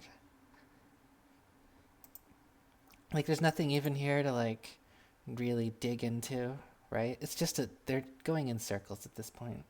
In a sort of patronizing, withering tone, which is bullshit, and I'm not going to let you get away with it. So stick to the argument. Okay, let me finish it then. So look, I'm not trying to be patronizing. I've got this kind of libertarian streak in me as well, right? I wasn't trying to exactly. It comes naturally. And there are many times when people who I don't like are suggesting something similar. And you are right. There are definitely people who do this, right? But I don't think it's the alt-right and the climate change people. And what the alt-right want is an end to mass immigration, which is a reasonable thing to say. And what the climate change people are saying is we want less plastic in the ocean, which is also reasonable, right? What the alt-right proper wants, or the real alt-right. But the thing is, the less that these people, not the ones who actually, go out to the events, just the ones who sit on their couches. No, you deny these fledgling extremist movements the things they need to flourish. You deny them the oxygen they need from them. You don't do it by suppressing them. You don't do it by taking away their free speech. You allow them to be heard, but there is a point at which you say, "I'm sorry, most people just don't agree with you on this." No. What? The thing is, no, hang on. I think that most people. What is it about? Hang on. Listen, ending mass immigration will destroy the alt-right. It will completely destroy them. The entire movement will disappear. It will cease to exist. That's the quickest way to destroy the alt-right, and you know that. I gave a speech on it. I know. That's where I got the idea. You, right? This is sure. the thing. And like, for example, banning plastic bags will take out all the impetus from the climate change people. They'll be like, oh, well, plastic bags. Honestly, you take away these pillars, you take away their entire movement. You can't. The mistake you're making is this: the end goal, the nuclear. I also just noticed that War Corpse is streaming, and I'm kind of tempted to snipe him too, but I don't know. It's probably not very entertaining. Right? White ethno-state, enter-immigration, all the rest of it. If you give them their end goal immediately, of course you take all the oxygen away because they won. Their end goal, though. That's not true. That's not their end goal. Their end goal is a white ethno-state. They're not going to get that. That's never going to happen, and it's an immoral thing to try and do, to try and kick a bunch of people out of the country. Yes, it is. Yeah, but they're not going to get that. So we're not giving them their end goal, but one of the things that gives them fuel, which is like regular people who are like, Christ, this mass immigration is bad. No one else will talk about it. The alt-right is here. No, it's that impetus that you're taking away, and that's the sort of thing that's keeping going. Banning plastic bags is not comparable to closing immigration. Closing immigration is like, let me finish. Okay? With the alt-right, right? They've got let's say they've got two major pillars, two big stages. 50% of the task is complete when immigration is stopped forever. The other 50% is complete when the white ethno-state is achieved, right? Banning plastic bags is like 0.002% of the overall environmentalist agenda. There's so much stuff they're trying to do, whether it's to do with fisheries, whether it's to do with renewable energy, all the rest of it. Banning plastic bags barely registers on the Go to Greenpeace now and look at where plastic bags sits in relation to other things. It's irrelevant. It's nothing. And that's why I say that will not make them happy. It will not. But we're not trying to make Greenpeace happy. Quieten them. It will not take the wind out of the environmentalist sails because you're not giving them a fraction of what they want. All you're doing is setting. This conversation started because they were talking about how Milo would be banned from the UK if he wasn't a UK citizen. And now they've spent like 30 minutes talking about plastic bags. And I'm very, very lost on why this is so important.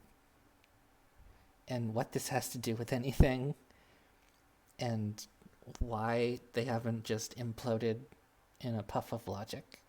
No, to all of these things. And it was probably in the 80s or the 90s, right? After the sexual revolution, after the hippies, after all of that stuff, when we got back to some common sense in capitalism in the 80s, when political correctness started to rear its head again in the 1990s, when environmentalism started to come back in the 1990s, that was the point at which, in the 90s, people were happy.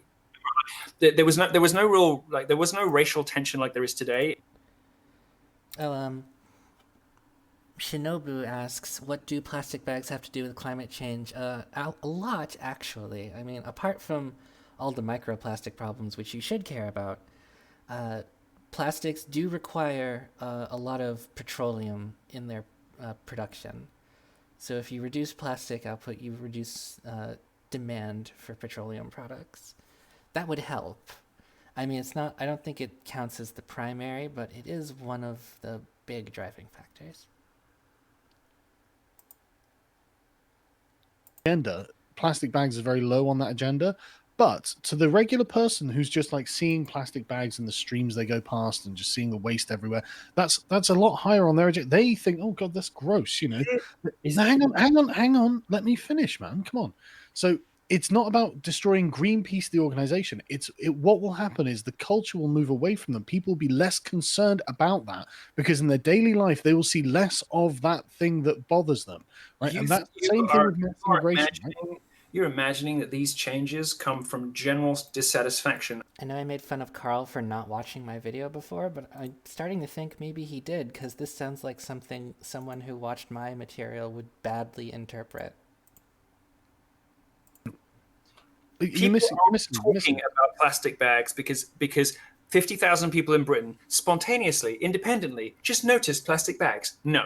When you that's not what I'm saying. Let me explain myself. Man. Organized, well-funded leftist environmental organizations have decided to make that a thing now, and so they spend money on raising awareness, on getting people mad about it, and generate people power behind the issue. Every single issue you ever see become a trend in the media is a trend because somebody paid for it to be there. I agree. Right? Come on, let given me speak. given that you grant that, and you know that the movement behind the plastic bags thing, I'm still waiting on my Soros check. I don't know about you guys. example of when acceding to a reasonable demand has ever led an activist group to say, okay, thanks, that's great, instead of saying, awesome, what's next? Milo knows nothing about how political parties work, apparently. Yeah. I mean, not that Sargon is right, that this would destroy the alt-right or Greenpeace necessarily, but, like, extremist parties exist all the time. The know-nothings, the socialists, the... What else was there? There was, damn it, I'm trying to think of that other party.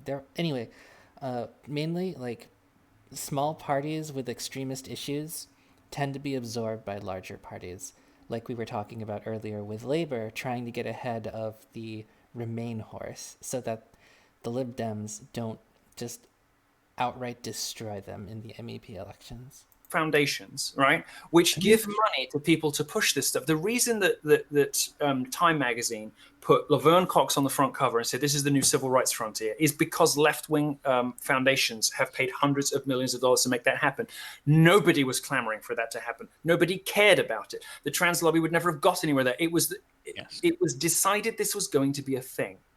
And when you understand that these social movements, when you understand that the push, and these social movements are aimed at one thing, which is what? Legislation. They're aimed at government policy, right? Changing the law. When you understand that all of these things come ultimately from some left-wing, some right-wing, very occasionally libertarian, funders, donors, foundations, when you see the same names, the Ford Foundation, over and over and over and over again, you understand that it's the same network of well-organized, well-networked funders who together decide what the next thing is going to be, and then fund thousands of groups to go out and make it so. And the media follows compliantly, the idiot sheep that they are, right? I want to read that one out. From Sparkle Dragon. Hey, Sargon, you know who's been really good at banning plastic bags? The EU. Boom. Ba-dum. Yeah. I wonder if he knows that. Probably not. Bags what message does it send? It sends the message that this strategy works. Funding people to complain about something, to get people annoyed about it, to institute government policy works. Lobbying. Wasn't Milo involved in a paid protesters scandal of some sort a couple years ago? Am I remembering that right? Or is that another one of these dickheads? I can never keep them all straight. Powerful people behind it with ulterior motives and other interests. What are the flat earthers then? That is what? There are grassroots social movements, right? The alt-right is one, the flat earthers one, and I think that Extinction Rebellion one is probably one because they weren't just welcomed in by the establishment. They were treated. Flat earthers are an irrelevant, minuscule. Of course they are irrelevant, right? Of course they are irrelevant, right? Who funded the protest in London? The ones you're talking about. I don't know. I'd have to look into it, right? But and when you look into, do you think it's likely or unlikely that the same people funded the Women's March in the US? I don't know. I'd have to check. Do you think it's likely or unlikely that the same people fund? I don't know. I'd have to check, right? But the point, okay, man. I know that there are activist groups, man. Come on. By accident. Right. There are no real organic grassroots movements. They don't exist, and when they exist, they are also ran like irrelevances. What is Milo fighting for if he doesn't believe there are grassroots organizations? I mean, I know he's a grifter, but I don't know, in character, what his script is. These things all do exist, and a lot of them, there's probably a lot of overlap in them. Plastic bags. Look, it's one of those things that the normie voter will see and go, yeah, I don't like plastic bags. That seems environmentally conscious. I've done my part. That's what they'll think. It's mundanity, which is part of the appeal and part of what has led you to think that it's a reasonable thing to campaign about. The everyday kind of reasonableness of it is precisely why it would never emerge as a grassroots movement and is instead the product merely of paid campaigns. I don't think the plastic bag thing is the product of a grassroots movement. Look around their daily lives and get upset about stuff like that. They take those things for granted. Nobody, if I come to you and start complaining to you about soda cans, I might be able to persuade you. I'm not going to be able to persuade 100 people. I might persuade 30 of them or whatever. If, on the other hand, I have hundreds of millions of dollars at my disposal and I can make Time Magazine and Newsweek and the New York Times all talk about this thing, then suddenly everybody's like, oh, you heard about that? Yeah, it is annoying, isn't it? Yeah, Milo is like the original OG grifter. Like before this was like a big thing, Milo was on like record with like the press talking about how certain people will like never be big in the alt-right sphere because they're believers, right? They don't know how to adjust their message to where the money is, that kind of thing. Like Milo is like a full-on grifter. Sargon is like somewhere half and half. Like I think he believes he's intelligent, but he's also like goes where the money is. It's kind of both. Were, funded by the Kremlin. It just doesn't happen. Okay. Well, I'll concede your great abilities. And all you do when you grant these wealthy lobbying and activists.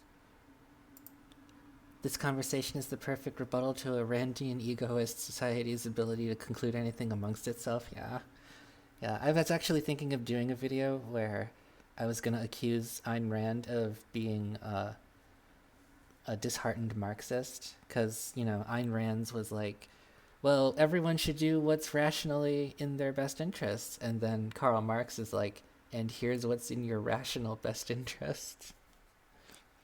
I'm sure that would piss off a lot of people, though. I happen to know the plastic bags one when we started speaking. Fortunately, someone texted me to tell me that too. I do hold that principle, but more often than not, it's simply not the province of the government to get involved in stuff like this, and it's rewarding bad behavior. It's rewarding bad behavior. We don't do it with children. We don't do it with dogs, and we shouldn't do it with the Soros-funded and Ford Foundation-funded activist left networks, because when you do that, they're just going to do more of it. You should just say, no. Well, if no one is actually, believes anything that they talk about, then we don't have to compromise with them. So let's not ever do anything like that. Okay. I think I'm done with this. Like, we get it. Like, we're not even getting any, like, really good material. They're just circling the drains at this point. So let's check the UKIP manifesto. UKIP manifesto on pretty much everything is here. It's all laid out. This is a nice layout. I like this. They put everything in easy to digest formats for all of us to consume. So okay, let's read political reform. Constitutional and political reform is a pressing issue if we are to restore faith in our democratic system.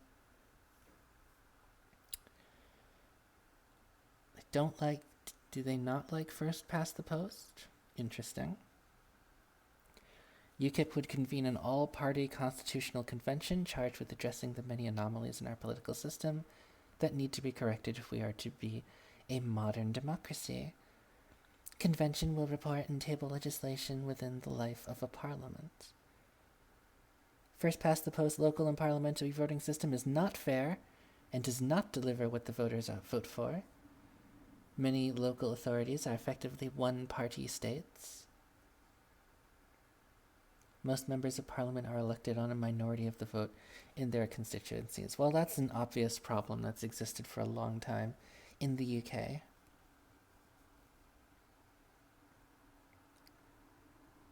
UKIP wants to see a proportional voting system introduced for local and parliamentary elections that would deliver results in accordance with how the voters voted. Number of options for how this could be done are available for discussion.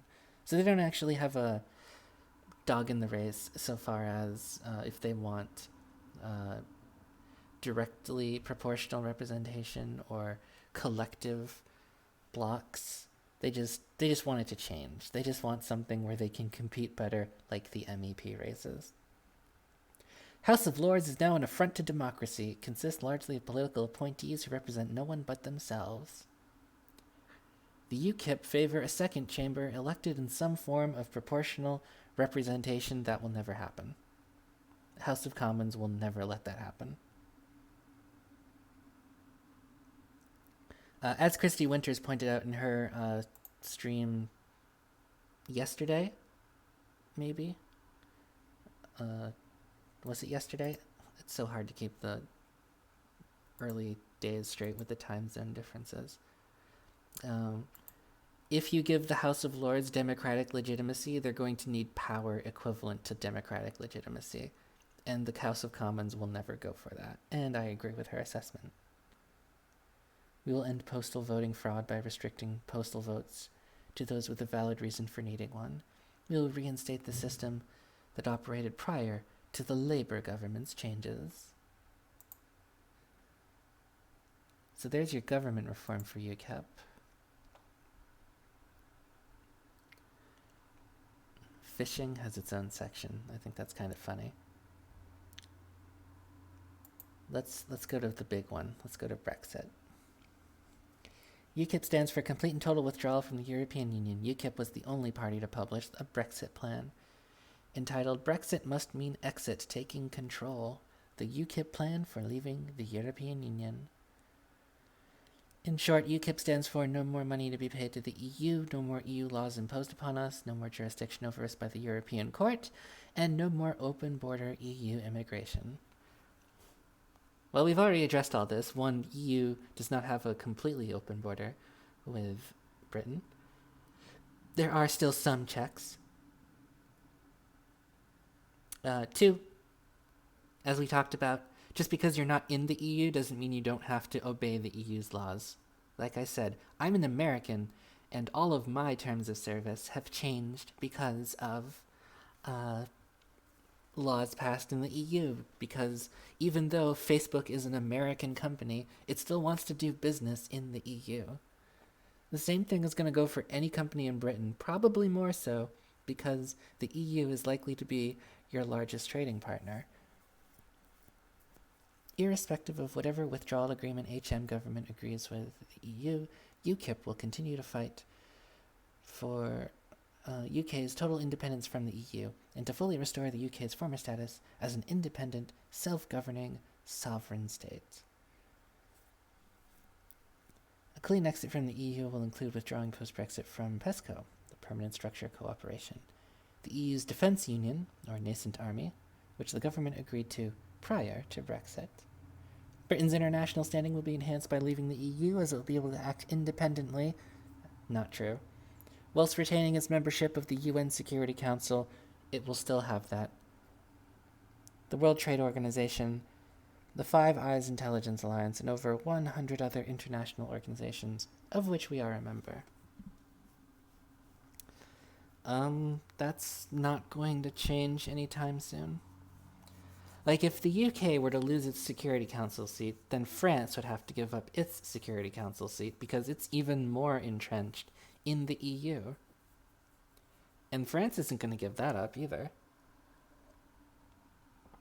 And the whole point of being on the Security Council, being one of the permanent members of the Security Council, is you get to veto anything that comes through.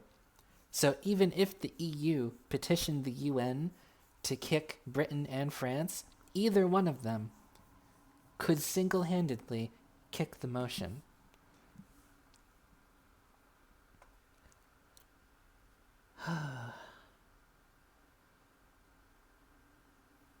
Outside the European Union, Britain will be a more prosperous nation. It will regain control of its trade policy, free business from unnecessary regulation.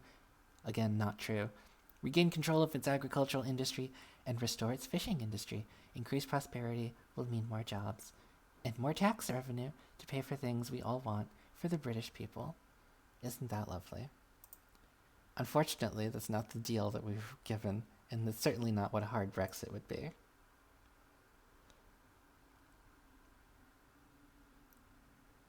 Let's just look at the fun one, right? UKIP and immigration. Mass, uncontrolled immigration has been extremely damaging to Britain. We have imported cheap labor by the millions. I presume millions. This not only exploits migrants, but depresses the wages and living standards of those at the bottom end of the economic scale. Wow, Carl did actually read it. I'm impressed. drives up property prices and rental costs. In 1997, the official British population figure was 58 million people. In 2017, it was 66 million. The 6.6 million population growth was 80% due to migrants and births to migrants.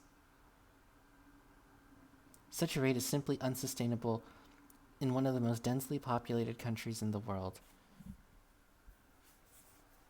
Why? I mean, you need like numbers to get like that, right? Like there has to be like something that says this is unsustainable, not just this number is bigger than the last number. I know they're probably really proud of that one. UKIP believes that the age of uncontrolled massive migration must come to an end. We have open borders with the EU, but successive British governments have also failed to control immigration from outside the EU. UKIP will introduce a selective and limited Australian-style points-based immigration system. Immigration for permanent settlement must be strictly limited. Temporary immigration for workers on work permits and students will be both strictly controlled and time-limited. UKIP will develop the UK border force into a migration control department directly responsible to a minister. This department will oversee the immigration system and border control. Correct me if I'm wrong, but wouldn't the UK border force already have to answer to a minister somewhere down the chain? Like they're not Section 31, right? They aren't completely clandestine and stuff. I don't know. Someone has to tell me. I'm gonna go to chat while I wait for someone to answer. Let's see. FPGPU is pretty lame. I feel like we can have a chat about the option.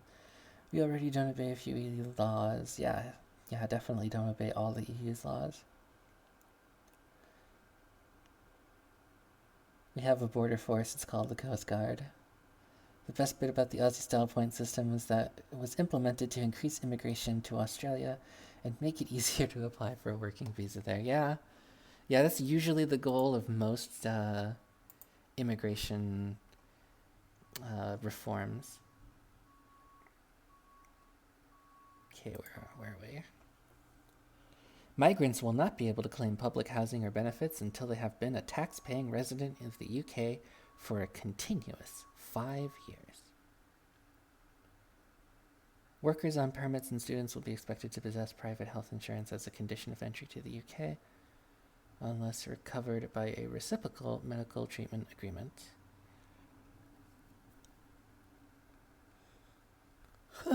UKIP will rescind the UK's assent to the Barcelona Declaration and the Marrakesh Declaration. Both of these documents paved the way for yet more uncontrolled and unlimited immigration from Africa, the Middle East, and beyond. Well, isn't that lovely? I'm not familiar with Barcelona Declaration personally, but I assume it has something to do with Europe. Someone can tell me. So yeah, we've been going at it for a while, fam, so I think it's time for us to call it here. But yeah, UKIP completely committed suicide in just a short year. 1 year and 4 months. At least by the time the election rolls around. It'll be 1 year and 4 months since Gerard Batten took over and completely destroyed it. Like, completely. And it's all because he's as dumb as Trump and he thinks that loyalty is more important than name recognition, than policy statements, than goals, than anything. It's really... It's almost biblical how insane Batten's running of the party has been. How he's driven this thing that Nigel Farage took like 20 years to build into a real force. And he just threw it under the bus. I'm pretty sure the only people who are going to be voting UKIP at this point are the old ladies who don't know that Nigel made his own party because they don't read the newspaper or something like that. Oh boy. Oh, that's something I could show you guys, probably.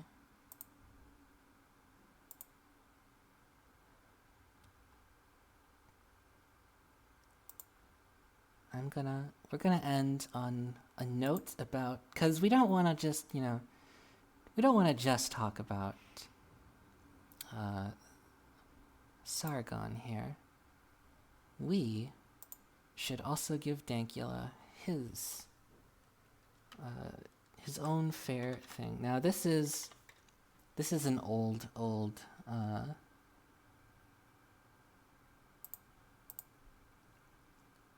this is an old thing. Is this the one? That'll do.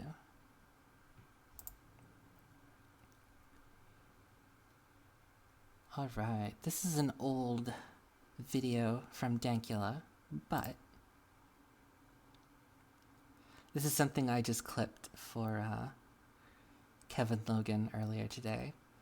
But from last year, Dankula was on Destiny's channel doing a debate, and this little gem came up. So we know exactly the kind of intellect we're dealing with, Mr. I got myself banned from Discord because I'm a fucking idiot. This is one thing that you say, you've got, cognitive bias and all that. You like using that word, everybody likes to use those. Oops, did I break out? Big words. I mean, if I ever say a word that's too big for you, ask me to explain it and I can break down the concept. I'm not trying to just say big words. I feel very strongly about everything I'm talking about, but sorry, go ahead. No, sorry, I understand why a guy like you would want to use big words. Yeah, because I like to describe, real things that I need to describe to make my points. Again, if it's too hard for you, I can break it down. That's fine. Go ahead. No, it's okay, man. It's okay. Don't worry about it, man. Yeah, I know. You probably wouldn't understand anyway, so go ahead. Like, I'm talking to a guy that's making fun of me. He's like, cognitive bias. Like, I'm using, like, a fucking, like, a graduate-level term here. This is high school psych shit. If it's too much for you, I'm sorry. This is why I usually avoid conversations with people like you. But, I mean, like... class yesterday, yeah. Yeah, my bad, dude. I'll try to use your big brain, your big brain problems. I'll say that instead of sometimes. Dude, I'm not sitting here pretending like I'm an intellectual or anything like that. I didn't know that cognitive bias made you an intellectual. Wow, I didn't know that being aware that people have certain shortcomings when they try to evaluate information makes you an intellectual. I didn't know the bar was set that low, but maybe in your guys' communities it is. I don't know. So yeah, that's the kind of world-class intellect that we're dealing with in Dankula, which is why he's barely even worth mentioning. But okay.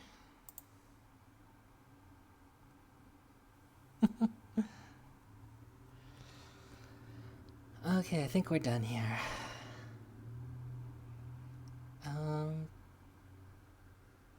Yeah, I can't think of much else to do. I know while we were streaming, shoutouts to Kevin Logan was doing some kind of stream with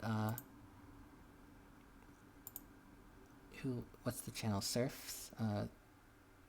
The Surfs. They were talking about UKIP too. So, maybe go check that out if you still haven't quite worked through your Carl of Akkad bowel movement. Okay? Alright. And, yeah. Thank you, everyone, for coming. Thank you, ladies and beers and gents, if you must. Was a fun time. I don't know if we'll, do this again anytime soon. But, maybe. Hopefully. I do have, as you could probably see in the opera window, when I had it up, I do still have the Blackstone video coming. It's coming very slowly. I just have a conclusion now. I finished the main body of the script today, so that'll be out soon-ish. Okay.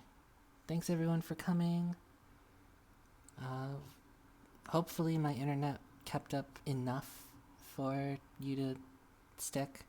I still don't know how much it lags because of my shitty connection, my network here. I gotta deal with Wi-Fi, unfortunately. I don't have a hardline connection in my room. And I will see you guys later. Have a good one. Bye-bye.